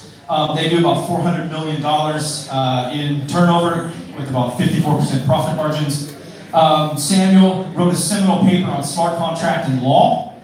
And then also a really key member, Rasmus, comes to us from Rakuten. And I don't know if you guys are familiar with Rakuten, but essentially Rakuten is Amazon of Asia, right? These guys are massive. And you might not see their name a lot because they do a lot of M&A. And they're just promoting local brands and letting them do the thing. And of course, on the other side we have IP and on security advisory. And also today I'm announcing that we have a new team member. And this is Adrienne Ashley in the US. And she is the CEO of YelpSucks.com, which is actually a very popular site with Yelp employees. Which is pretty interesting, right? Because these guys, there are so many companies that just have had bad experiences on these systems. And, in reality, you kind of have to game that system in order to fix your reputation if it's been sullied. So she has a business that actually helps companies redeem themselves. And she has connections with about 25,000 companies in the US because of that business. And as well, she's working with crowd first reputation platforms for 10 years. She's celebrity status, media connected with 112,000 followers on Twitter, and ranked number 19th most influential blockchain media personality.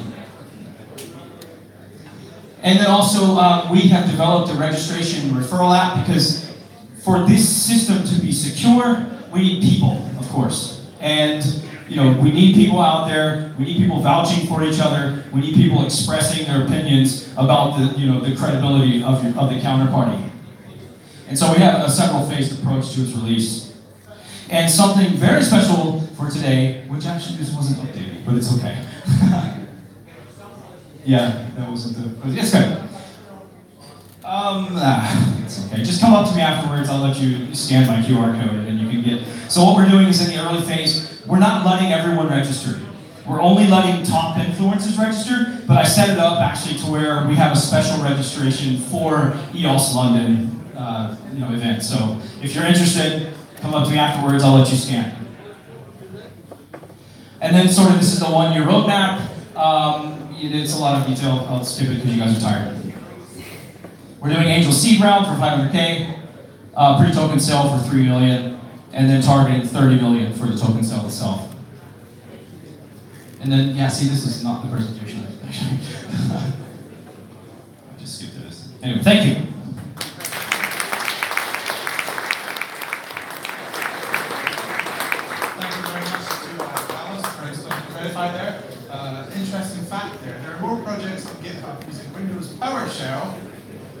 Solidity. So that's pretty interesting. It's now my pleasure to introduce Larry Mann, who is the CEO of EOS Cannon, or EOS Cannon, from China. So, here we go.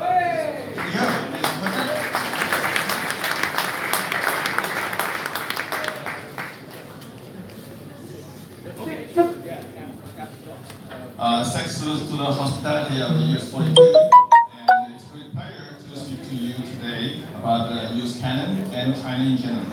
I'm, by the way, Larry Ma. I'm the co-founder of the EOS Cannon, which is one of the large community in China. So I will start with how we started.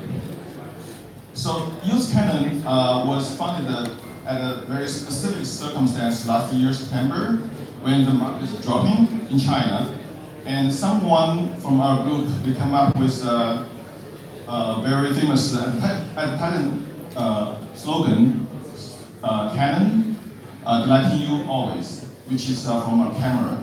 And we like that because it's easy to remember, it's upbeat, and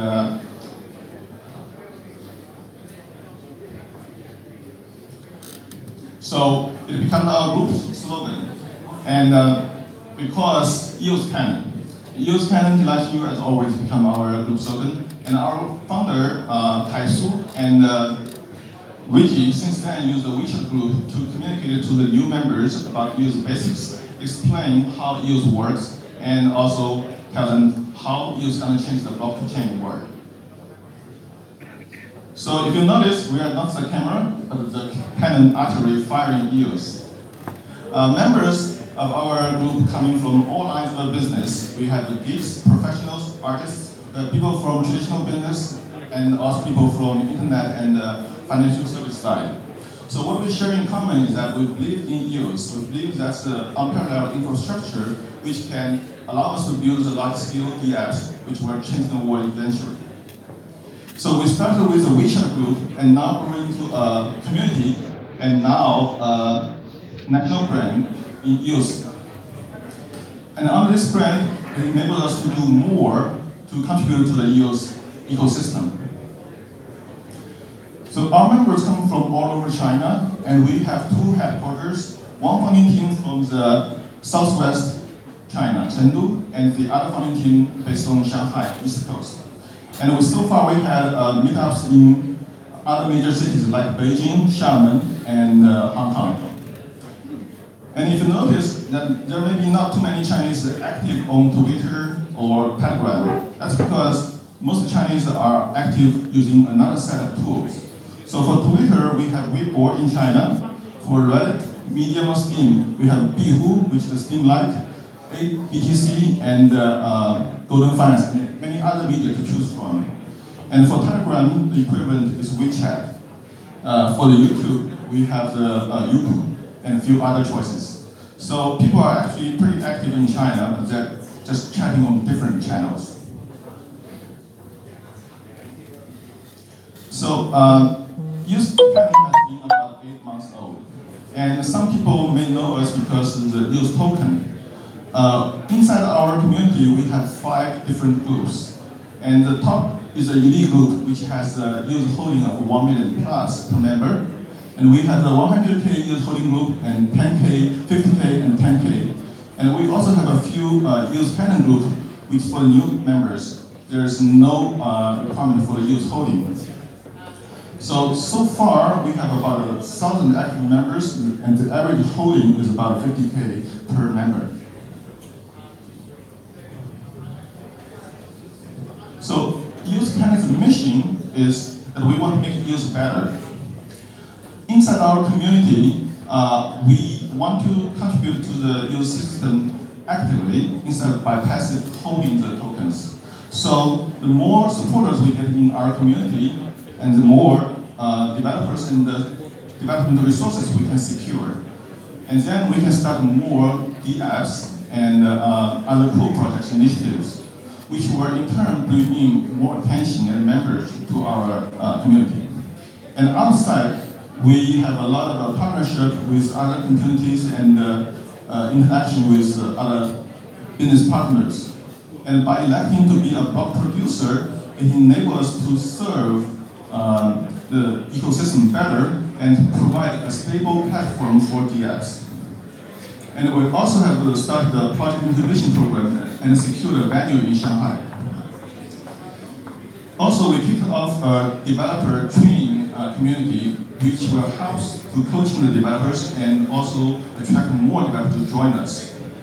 And here we are, we try to connect more global resources and cooperate, so that will make the whole ecosystem working better.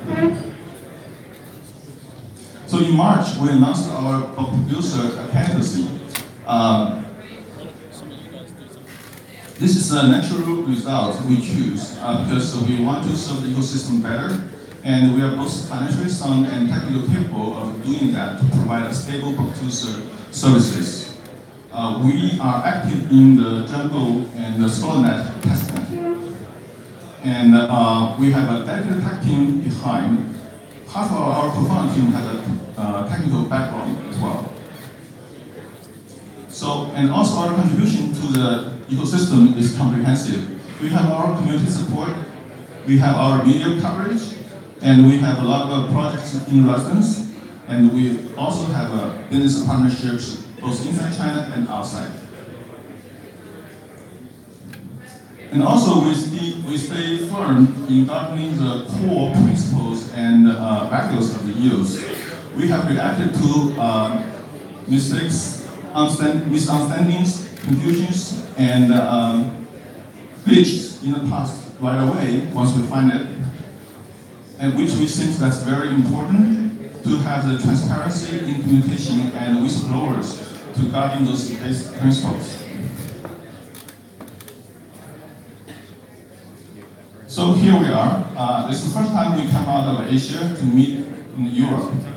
And we believe, because of the language barrier, and also because there's a line of different tools that we use to separate us, so it's important to have this communication and to cooperate globally. So in the past, we have actively translated first-hand information to cater to the domestic audience. And we have introduced the pool projects from overseas to China, and we have also prompted Chinese communities to interact with the global leaders here. So we'll continue to do that, and that's why we're here. We're trying to do the same thing here, to put your voice and your opinion and your good ideas in front of the Chinese audience. Let them know what you have done, and in turn, we also want you to know what we have done, so that we can plan our decentralized future together. So, cooperation-wise, so far we have sponsored the Hackathon in Tokyo, the Long Hash Hackathon, and we are proud to be a sponsor for this Hackathon event. And end of this month, and in June, I think we're going to the Hong Kong for the official EOS.io Hackathon. But we are looking forward to do more cooperation in the DApps area and media side. We believe that by doing more cooperation globally, that will eventually help us to build a better ecosystem, and it will increase the token holders value for every community member. So this is a one-page introduction for the EOS from China. There are a lot more players from China which will not be fitting in this page, but I just name a few to give you examples. So the landscape is pretty diversified. We have, say, Hello EOS, Grand Cloud, OracleChain, which have very strong strengths in the technical side. And EOS Gravity and EOS Cannon are famous for the community support. And there are a few others focusing on the exchange services. EOS Lama and EOS WTC, they are very famous for their QL leader. And also we have the first social app on EOS. The second row are some examples of community working on EOS Wallet, blockchain, intellectual property services, index traffic, pooling, and other crypto media. So as you can see, it's pretty crowded and it's, diversified. I do hear that people may have the concern saying, what if the 21 majority of the 21 blockchain producers are controlled by Chinese. While if the producer on EOS is not geographically dispersed, or where there will be censorships on the EOS, I think the truth is that even majority of the Chinese voters, they want to see this happening. They want to see a diverse and decentralized world. And we talked to some of those Chinese block producers, and they do have a good intention to do whatever they can to make the world more balanced and decentralized. For example, our co-founder Franco, he met with Worbli CEO Robin just last week, and we talked about the outside doubt about chips being part of the block producer. And Robin stated very clearly that they are not in this for the short-term interest. They want the system to be decentralized, and they want to actually ask their users to vote for overseas block producers. So,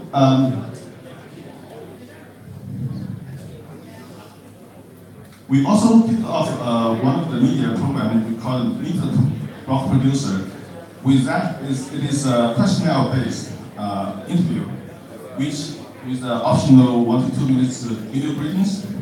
We want to introduce overseas block producers to China audiences so that Chinese audience will know who they are, what's their vision, and what's their value point, and what they can contribute to the ecosystem so that they can vote for them. On the media side, we have also weekly and daily updates, and our comic artists have 1 or 2 stories about EOS every week. And we also have our internal KOL interview series.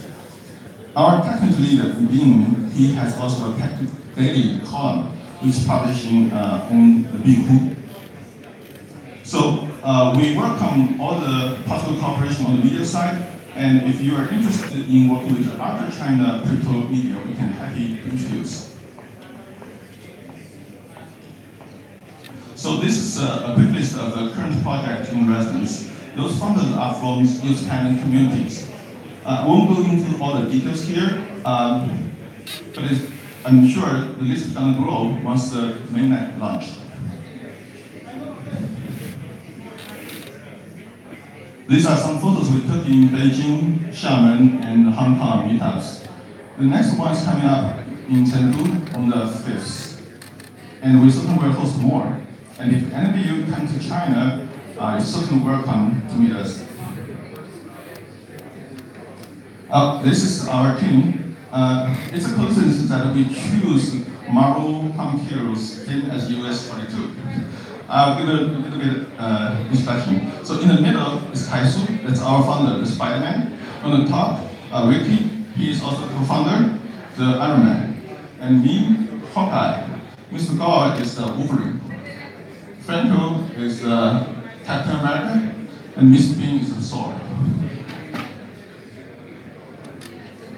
Those are our contacts. So you're welcome to ask any questions and reach us. Thank you.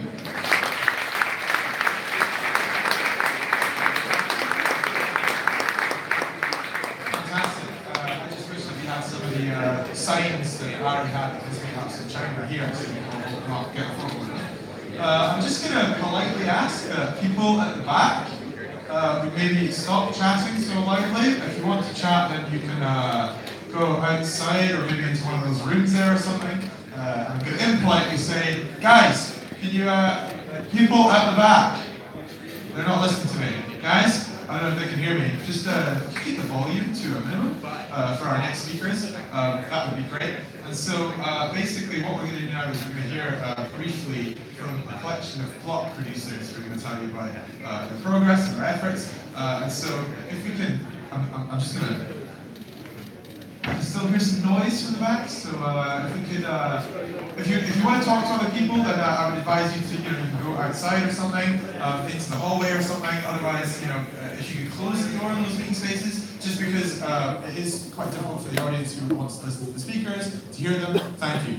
Okay, so I'd like to first of all introduce David from EOS 42, one of the block producers here in London, and then we're going to go. on with the schedule. And also, I'm going to hold up, I've got a postcard here, it says 2 minutes on it. That's going to be your 2-minute warning. We're going to stick strictly to the schedule. Hi guys again. This is Charles as well. Hi, everyone. Let me just get out of the way. So before we start this very quick segment talking through some introductions to block producers, I just wanted to say a couple of words on that. Right now we've got, I think, over 80 block producer candidates globally that have declared. And we've got around about 15 new block producer candidates a week. So as token holders and voters, that's a huge amount of information to try and digest about who is actually therefore somebody you're going to want to vote for or not. And for those not aware, EOS Go is an independent central organisation that's formed and publishes out a weekly report for block producers and also has a portal where there's information on each of the different candidates as well, including some information around grading and trying to make it that little bit easier for token holders to form some views over the coming weeks and months. So with that in mind, we're just going to give a very, very quick overview of EOS 42.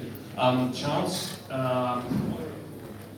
this is the team. I'll maybe leave you to talk to us. You met David. I am Charles, I'm the head of technology infrastructure. And two of our other members is Liam Wu and Sean Kong. They couldn't join us today, but they are great team members. Liam is our head of community in China, and Sean is our head of community in Korea. And just to add to the diversity, Sean also lives in Toronto and is networking pretty heavily with the Canadian community out there as well. So in terms of what our EOS 42's values are, we've already pledged and published out probably the first or one of the first code of conducts for a block producer. The links at the bottom, and we will distribute out all the presentations. But we certainly pledged to abide by all arbitration decisions, something that's been covered in Eva's earlier presentation. We are also committed that we'll never pay for votes. We think that that's fundamentally bad for EOS. It incentivizes people to make decisions counter to voting for the best interests of the ecosystem. It becomes a financial decision instead. We will also assess costs, token pricing, and expected future network scaling requirements as well, and therefore always endeavour to keep our inflation commitment as low as possible. And otherwise, a pledge, of course, to act with honesty and integrity as well. Cool, so just a little about our technology. I mean, I'm not going to bore you with all the details, but as you've heard before, the blockchain stays up because block producers are producing blocks. So if we go down, we're not going to produce blocks. And if too many block producers go down, the blockchain fails over. So we have built our infrastructure from the ground up to be fully resilient. And so, worst case scenario, our entire infrastructure dies down. We have a complete copy somewhere else, and we can spin up basically straight away to take over. The other thing we're doing is we're installing a utilizing a monitoring system. And the reason we do that is because, no matter what, things are going to go wrong, and you need to know about that. So, from minor issues to major issues, we'll be alerted, and we have 3 guys spread across 3 different time zones. So we can cover ourselves 24/7. So if anything happens, we get alerted, and they are basically waking me up when I respond. The other thing we are trying to do is just, obviously the blockchain itself is going to be secure, but as an individual block producer, I think it's very important that we look at our own security. So what we plan on doing is getting a third-party independent security advisor to just look at our infrastructure every 6 months, every 12 months, but before June, we certainly have to look at it. And we're also trying to be EOS resilient. I've actually been a bit naughty and I've attacked our own network of EOS just to see what solutions out there can actually provide resilience, and we think we've done that. And the other big aspect that a lot of block producers will all have views on is around community support in different ways. The EOS London Meetups are one of the areas we've been working hard to try and help and add value as we get nearer and nearer the launch. So holding the air as well. I see the 2-minute notice also already popping up there. Additionally, the other big one that we've kicked off is Chintai, which is the token leasing community program.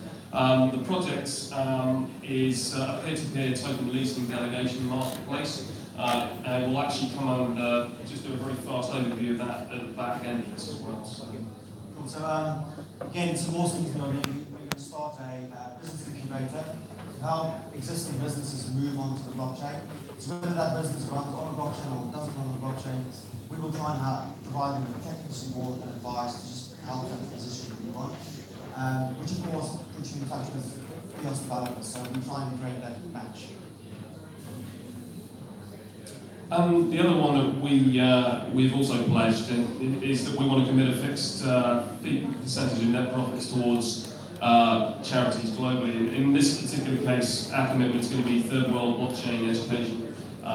So we actually have an advisor we brought onto our board of advisors who's specialising in that area, and we're really excited therefore to be able to make a positive difference to that as well. So the final thing I was just going to give a very quick update on was Chintai itself, because it's probably one of the first big EOS community projects out there that's starting. And we published a white paper out in February, and since then the project has kicked off in March, and a core team has gradually formed of volunteers. We've got about 10 at present, and we, for example, tomorrow evening we have another developer team meeting, after which we're going to publish a detailed update out to the community on the channels. But the website is live, and that's a screenshot of it there. The token leasing contract coding as well is underway at present, and the various UX wireframes are also being completed and worked on by Steve Floyd of EOS Tribe. So it's not just individuals from the communities, it's also another block producer who's actually involved as part of the coding team there as well. So we have actually nailed down the launch functionality as well, and there's just a little shout out to the block producers that are also committed to supporting as well. I think actually I should just say that EOS Nation and EOS Dublin should be on that slide. So okay, thank you for your time. Thank you.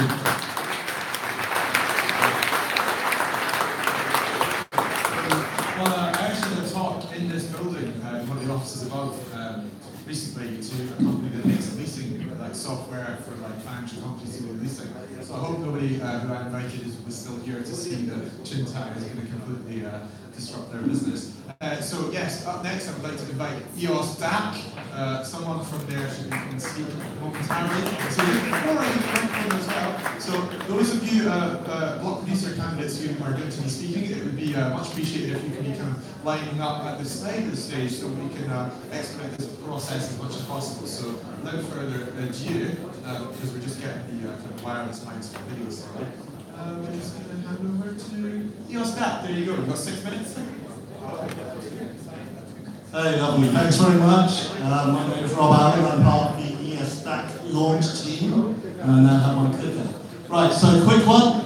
Who here actually has some EOS? Wonderful, wonderful. Right. So if you had it on April the 15th, you now have some EOSDAC as well in your wallet. That's great. And it's wonderful to have you on board. Right, so I'm going to try and work out how this clicker works. Right, so it's the vision of EOSDAC that block production shouldn't just be these 21 people, it should be open to everyone. It shouldn't just be an elite club. We want to involve everybody and get all the talent together. So we've set up this evolving decentralized autonomous community. Now that's something that isn't talked about a lot now, but it was talked a lot back in the early days of EOS. This is what EOS is all about in my view. We can set up these decentralized communities which can do an awful lot better way of doing business than traditional organizations. So that's why we've set this up, because we're running it very much as an experiment, very much as a leading starting place for working out how these decentralized autonomous communities work. And we're going to try and focus on being a leading EOS block producer, and we've dropped 75% of the tokens to EOS distribution. That's Right, so what is a DAC? It's basically, it's just like a cooperative organisation. Maybe it's got a few other features, but you start to use the blockchain technology to make everything radically open and transparent. All of a sudden, it's not just about trusting people. You can actually go and investigate what goes on with the organisation that you're working with. We're going to launch EosDAC as a DAC on the EOS blockchain. On Ethereum, it just doesn't work. We see that from the DO, from everything else. It's just not quick or efficient enough to run on Ethereum. On EOS, it will work, and we can start to run it as soon as the EOS chain launches with a minimum set of tools. We've been totally involved with the whole EOS community for the past 9 months. We've been active on all of the testnets. We've been trying to get technically involved on all aspects. So we're trying to make sure we know our stuff, and we're trying to bring on board as many people who know their stuff as possible. Right, so we've got some core principles. First off, we want to make sure that we continuously produce blocks, quality provided for the EOS blockchain. Make sure that this chain is secure. We're going to be totally open and transparent about everything we do. We're going to support EOS communities worldwide. We want EOS to flourish, and we want it to grow as much as possible. We want everything to be fair. We don't want secrets. We want everyone to have open understanding of what is needed to make decisions. And we're not going to try and take over other things. We're going to want to stay independent. And even though some people say that this is by votes, we don't think it is. We're never going to treat anyone differently. If you don't vote for us and you're a member, you still get what's coming to you. So how are we going to use the token rewards if we get in? We're going to support the EOS blockchain. We're going to invest heavily in the infrastructure. We're going to support the EOS community and sort of help the decentralized application developers. And then only once all that's done are we going to start looking at how it's distributed. And how it gets distributed, the profits is going to be down to the token holders, not down to us. So I've got a why you vote for us because we're in election mode. Basically, it's community owned. We think we're technically excellent, radically open and transparent, and very well resourced. We reckon people actually have a say. You can become part of, this is the last slide, don't worry. You can become part of the DAC, you can become a custodian of this DAC. There's nothing stopping that from happening. We're highly active in the EOS community. We're going to develop tools and share them totally open source with other DACs. And we're really, I know there are members of the launch team who want to run DACs built on what they're building already. And we want the community to be involved in an active part and benefit from EOS block production. Okay, that's all from me. Thank you very much indeed.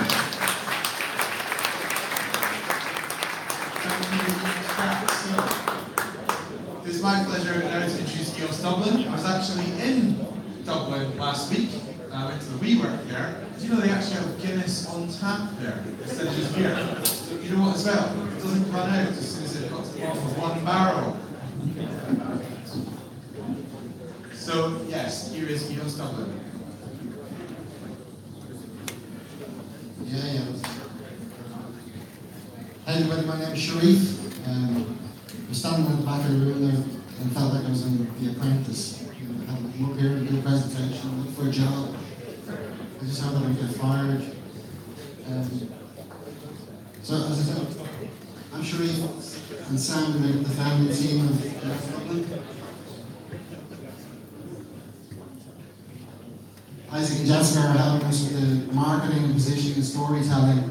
And last week, Benny Lee joined as a special advisor to help us try and tell.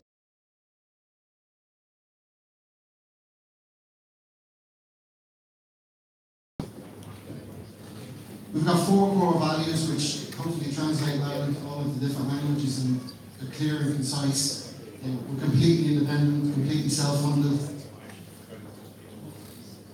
We're honest, we say things as they are and as we see them. We're operating with a high level of integrity, and education is at the core of what we're doing. So always open to learning new things and then teaching what we learn. So there's a whole lot of chatter about what a block producer actually is. And to me, opening post, this is a quote that I used, JFK in NASA asked the janitor what he was doing there, and his answer was, he hadn't put a man on the moon. And to me, that's what we're doing. We're just kind of trying to lay the foundation so great things on top can be built. And it's only those things on top that will create any value for all of you guys, your token holders. So, we've got to do the basics really well, and then everything move on top of it. And what are we offering? What are we doing any different than any of the other great teams? We're operating out of a completely politically stable country. Within the next couple of years, we'll be the only native English-speaking country within the EU. Ireland has long had a strong voice on all sorts of issues, humanitarian, human rights, and we commit to being that strong voice within the community and for the community. The last thing we offer is geographic spread. This is a blog post that I pushed out. Myself and Sam were working kind of midday, and it was obvious how kind of quiet the Telegram channels were. And we need to spread all across the globe. EOS is going to run 24/7 forever. And we need block producers to cover all of those time zones to offer that kind of resilience to the whole network. I'm just going to pass you over to Sam, who's going to talk about the technique. Shouldn't have stood over here in the first place. So I'm Sam. I will talk a bit about technology because that's all I know. That's what I like to talk about. So here's my picture. Everyone likes pictures. I don't know if anyone understands this. This is the kind of basic approach we'll take to our infrastructure. The main takeaway from this is that the green bits are how we support the community, how we support the developers, giving them access to the blockchain. And the bit at the bottom in the red blocks, that's the kind of network that's operating underneath. So the point here is that those are completely separated. So this is part of the security through the infrastructure by creating a nice separation between those two, so that the network is very separated from the public-facing endpoints. And by running through an independent data center, we have better control over the traffic, which means it's much more secure, and then we balance that out to the rest of the users. The reason why we want to have two locations, and actually we have 3 locations, is for that security. If one of these things goes down, we have something else in another location, and then another location again. So what does this look like in terms of the specifications? Well, we don't know. The platform isn't finished yet. We're still waiting for the final release. So there's a bit of a question mark. There's a lot of people working very hard to do food profiling, to see what we're actually going to need. So what this translates to is that we need to be agile. In the beginning, we need to be ready for change, because whatever's going to come out now could change very quickly. So we put some numbers down, so okay, this is what we start with. A lot of CPUs, a lot of RAM, and make sure that we have the ability to scale very quickly. So that means in the beginning, we're going to start from the tertiary end, cloud-based. Everyone knows the cloud is very scalable. We can change that very quickly, very easily. We can load it on different so we're not wasting time. Going forwards, primary and secondary location, data centers based on islands, and then the last resort is the cloud. So if something goes completely wrong. Security is super important in all of this, obviously. So we're taking a separation between the physical access by using the data centers, the partners that we have there to ensure that no one can gain access. On the network, principle of least privilege, similar to what the EOS42 guys do, we're working with an independent security provider to do audits for us and public information. But don't take our word for it, do it for them. And all of our data centers are fully compliant. Pretty much any kind of compliance we want to do. So now I hand back to Sharif to talk about Parachute. Okay, so we're just going to play a short video of the first app that we're releasing actually is an EOS Dublin project. Airdropping tokens is a great way to distribute ownership of your app. But until now, there hasn't been a simple, efficient way for token holders to engage with your business. Introducing Parachute, the opt-in platform for airdrops on EOS. Because our members opt into your airdrop, we can provide you with key data for your upcoming distribution. A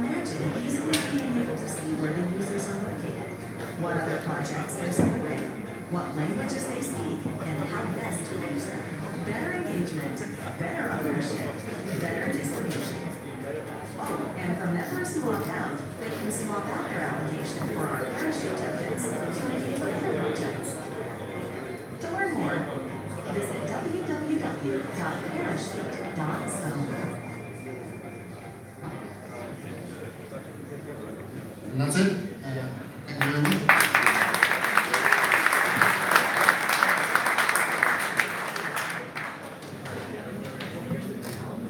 Is this on?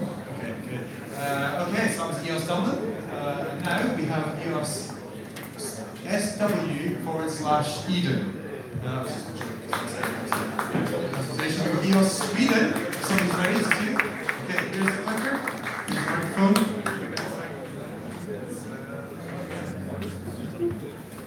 Good evening, London. How are you? Good, good. So, I am Valid Tusi. I'm from this thing called Southwest Eden, also known as EOS Sweden. And my co-founder, or whatever, initiator, was sick, so he couldn't come, so I've done this presentation, and let me put it this way. He's the Dan Larimer kind of guy, and I'm the Brendan Bloomer kind of guy, but not equally as intelligent as Brendan. So let's see how this goes. So I was out traveling last month in Guangzhou, outside of Hong Kong, in mainland China. I was talking to this deeply rooted community guy of EOS. I was talking to him about Dan Larimer, about Thomas Coxon always changing his mind, and the governance and everything about that. And he said, and when we touched upon the topic of block producer, he said, so why are you, so what's the deal about block producer? I said, so I'm from EOS Sweden, and we're going to, hopefully, if the community wants, we're going to be elected. So he looks at me and says, why are votes for you block producer? I said, well, he said, is it because you're Swedish? Because you have democracy, high-speed internet, and no corruption? I said, well, yeah, basically, that's reason enough. And the way we got involved in the EOS community, this thing doesn't work. The way we got involved in the EOS community is some time back, actually on my birthday, January 6th, Eric, together with some of you people in here, from Charles from EOS London, Michael from eosDAC, and just to mention a few. You launched the first ever community testnet, except anything launched other than Block 1. And when you guys launched that, it wasn't really about, I don't know, mooning or Lamboing. It was never about that. It was more about actually building something that's fun and something that is going to eventually, hopefully, change the way we think about blockchain. And it was not, I think the core premises of the whole thing was to have fun. Here you see Michael Yates suggesting incentivizing the crew to play a community testnet drinking game. Every time it doesn't work, we drink. So basically everyone was drunk the first few months. So since Eric is not here, and he's the tech guy, I get to speak about the things I like. And the first thing I want to talk about, since you all, because you are, whether you want it or not, you are the innovators within this space. I want to talk about some things that we need to do. So, according to Sam Harris, neuroscientist, he defines intelligence like, intelligence is the ability to process information. And just the fact, a computer functions 1 million times faster than any human mind. And those of you familiar with Moore's law, you would know that the gap that's now, the 1 million times faster gap, will only grow. So basically we're fucked. So what do? Do we become like these cyborgs and install cool data or cool metal in our heads? Or what do? I don't know. and that's why I'm asking you. But maybe we need to teach humans, the computers or technology, what we humans already know, which is basically, sure, software is nice, hardware is nice, but in the end, it's the software that counts. We need to teach them about our soul, and we need to understand that if the machines don't accept our soul as being the KPI, the dominant KPI, we will have issues. So, another very talented economist, Daniel Susskind, has said that humankind has managed to solve one of the biggest issues we've ever had. And it's the fact that the pie that we have, the wealth pie, is big enough for everyone. If we go back 1,000 years and we divide the wealth among the people living there, people would be considered as poor. We would have a few $100. Today, however, we would have around $10,000. Our children with 2% interest would have 20. Our grandchildren would have 40. So, but there's a dilemma. Since we have this technology, it's constantly being improved, and we're constantly putting us out of a job, how will we contribute? I mean, our work has been what makes us sit at the economic dinner table. But since that's not going to be around, what do? I don't know. I honestly don't know. So are we going back to like basic income? Are we going to go back to some kind of welfare? I don't know. But it's worth thinking of. Third thing is, when Lambo, please help people to Prius. So if you think about it, we all have this inbuilt mechanism of trying to climb the social economic ladder. And I guess that's fair. We want to make a mother proud or a father proud or whatever. However, 2018, when it's never been so easy to help people, is it really justifiable that we help ourselves to what? Climb 1, maybe 2 steps?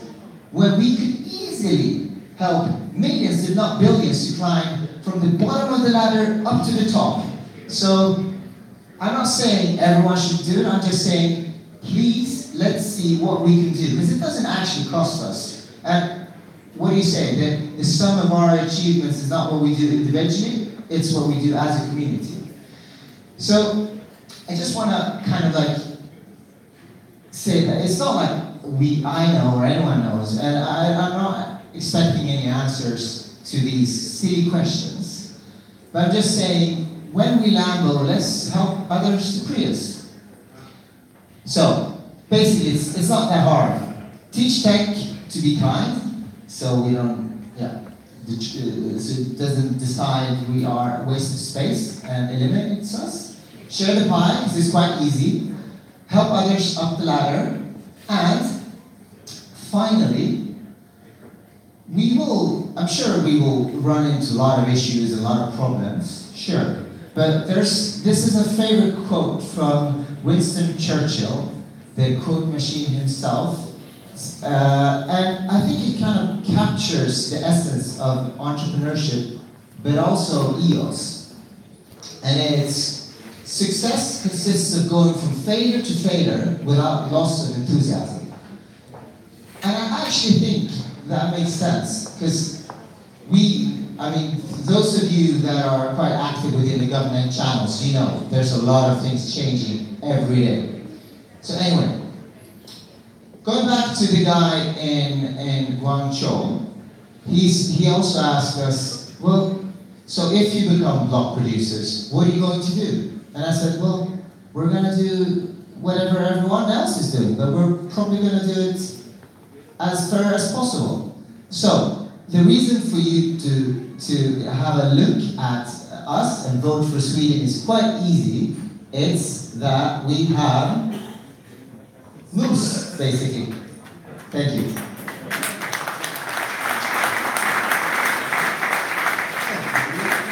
So I'm going to invite the speakers from BitSpace up here. We're ready? So yes, this is the clicker. I'm going to entrust you.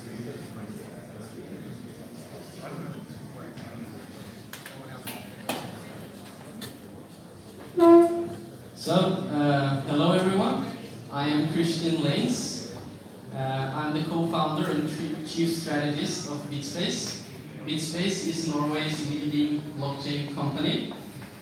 We've had a strong focus on Daniel Lerner's work ever since 2013, when he started thinking about creating a decentralized exchange, which was called BitShares. He later, of course, went on to create Steemit, and we have been active in all the delegated proof-of-stake chains. So, my brother and I co-founded BitSpace, and we have now grown to become quite a large company with over 20 employees, and we still retain the same fundamental vision. Here is the meetup we did in January. It was the first EOS meetup in Scandinavia. It drew a lot of interest, and I think it was quite successful. And we've also done several events with BitShares and Steemit. I've been very active on the forums. I was one of the top posters on the BitShares forums, and I was one of the early promoters of Steemit as well. So it's quite amazing to stand here today and see that the vision that Daniel Lerner had back in 2013 has actually become reality, despite everyone trying to tear him apart back then because they were proof of work maximalists.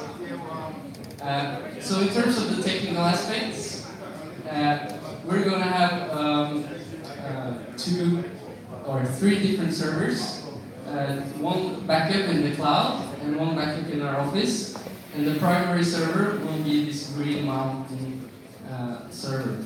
And the reason we chose this is because, first of all, it's green, so it's environmentally friendly.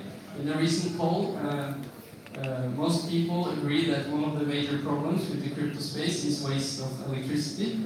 And with EOS, we actually have the possibility to create a completely renewable blockchain ecosystem. This also makes us independent of the grid, which makes it more secure. Because it's located inside the mountain, it's also EMP and nuclear proof, so it's very secure. But despite of this, it has low latency to the rest of Europe, which is also an important aspect to consider. So we want to be very transparent with our technical approach. So this is not just stats for the block producer, it's also stats for how our server is doing in real time. You can check it out in this link. And we'll also help other block producers with this service if they want to implement such transparency. BitSpace was founded on the principle of individual sovereignty and voluntary association and political and financial freedom. And we're very aligned with the constitution in EOS, and we want to have these codes of conduct to be, So we are independent, we won't collude with the others, there will be no vote buying, we'll be honest and have integrity, and we'll execute arbitrations that are decided, and of course legal compliance. We'll be proactive in establishing a framework for our block producers to be compliant. So we've done a lot of events. We did this hackathon in February. It was actually the first EOS hackathon in the world.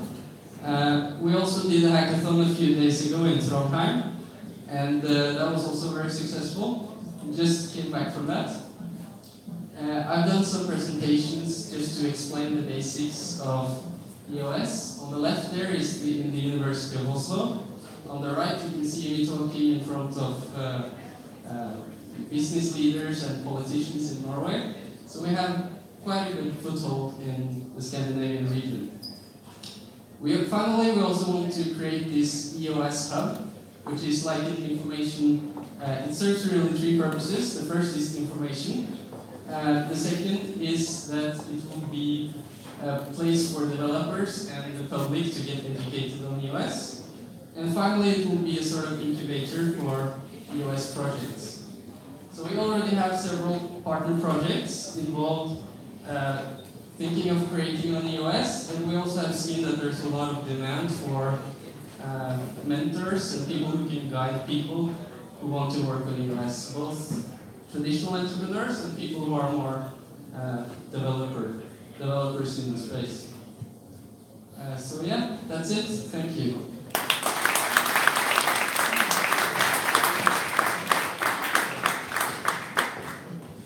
Okay, so I'd like to extend our thanks to all of the users who come speak to you tonight. We're going to watch a few short videos from, in order of running, EOS Gravity, EOSYS, or EOSYS, and OracleChain. I'd also like to say as well, thank you all for listening so long to all these fabulous things related to EOS. I'd also like to extend a special thanks to Sally, who I see sitting in the front row, for providing us with a de facto live stream, which we will be sharing on Twitter. We unfortunately couldn't get the arrangements in place in time, but she's been diligently recording all of this live via Twitter on her phone. So thank you very much, Sally.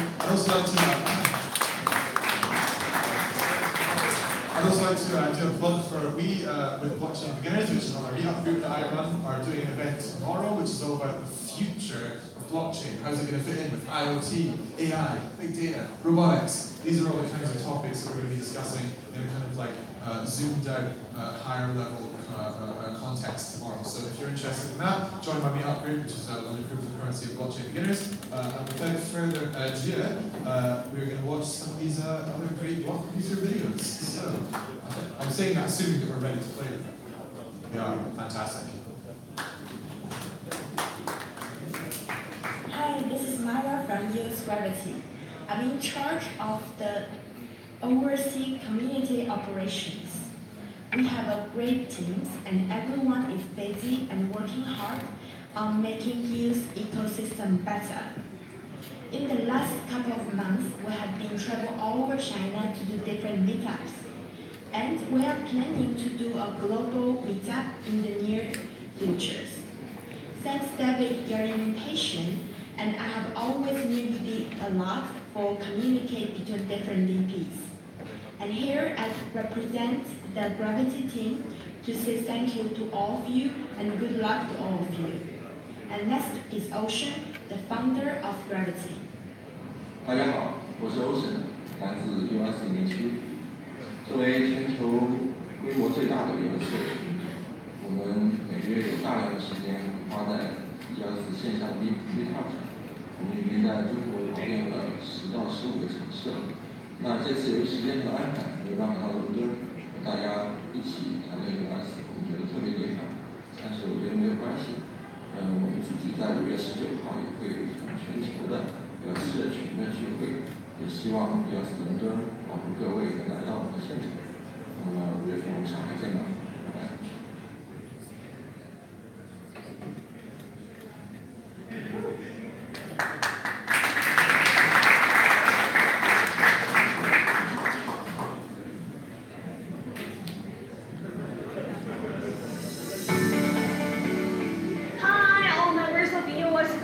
London Meetup and our EOSIO community. This is EOSYS, EOS Scan Builders, running as the first block producer candidate from Korea. It is a great honor to be greeting members of the EOS community outside of Korea, as we are on our journey to support the successful launch of EOSIO, vitalizing the EOS ecosystem and beyond as a reliable EOS block producer here in Korea, where 34% of EOS transaction happens. EOSYS is committed to widespread EOS and the value EOS sprouted from security, life, liberty, property, and justice. And in long term, we want EOS value to be prevalent, and we dream of people using products, services built upon such value. And that is why we built EOS Scan last June, even before the EOS ICO ever began. Ever since its launch, thanks to EOS lovers and community, EOS Scan has become one of the favorite websites for EOS token holders. EOS Scan was just the beginning, and now we're preparing ourselves with a mission to not only build products, but to raise awareness of blockchain technology, and thus have a number of initiatives expecting the EOS mainnet launch, such as our conversion of EOS Scan into a block explorer for EOS. And we will also launch EOS Wallet to support Chrome extension and iOS and Android. And we are happy to announce that we will have our EOSYS Meetup on May 19th, Saturday, in Seoul, Korea. And we welcome everyone outside of Korea to join us, meeting the Korean community and other block producer candidates. Please look forward to our activities, and thank you all, EOSIO community worldwide. It was EOSYS, vitalizing the EOS ecosystem. Thank you very much.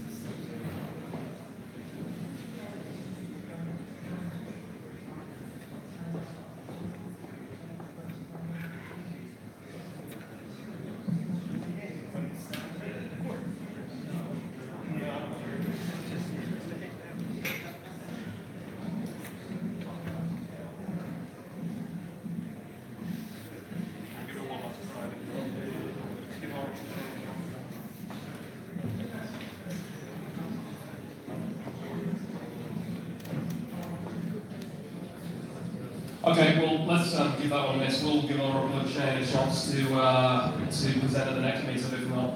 Talking of which, I just wanted to say a quick one for Paolo, if you're still around, about Uncloak. They're going to be one of the keynotes at the next EOS London meetup.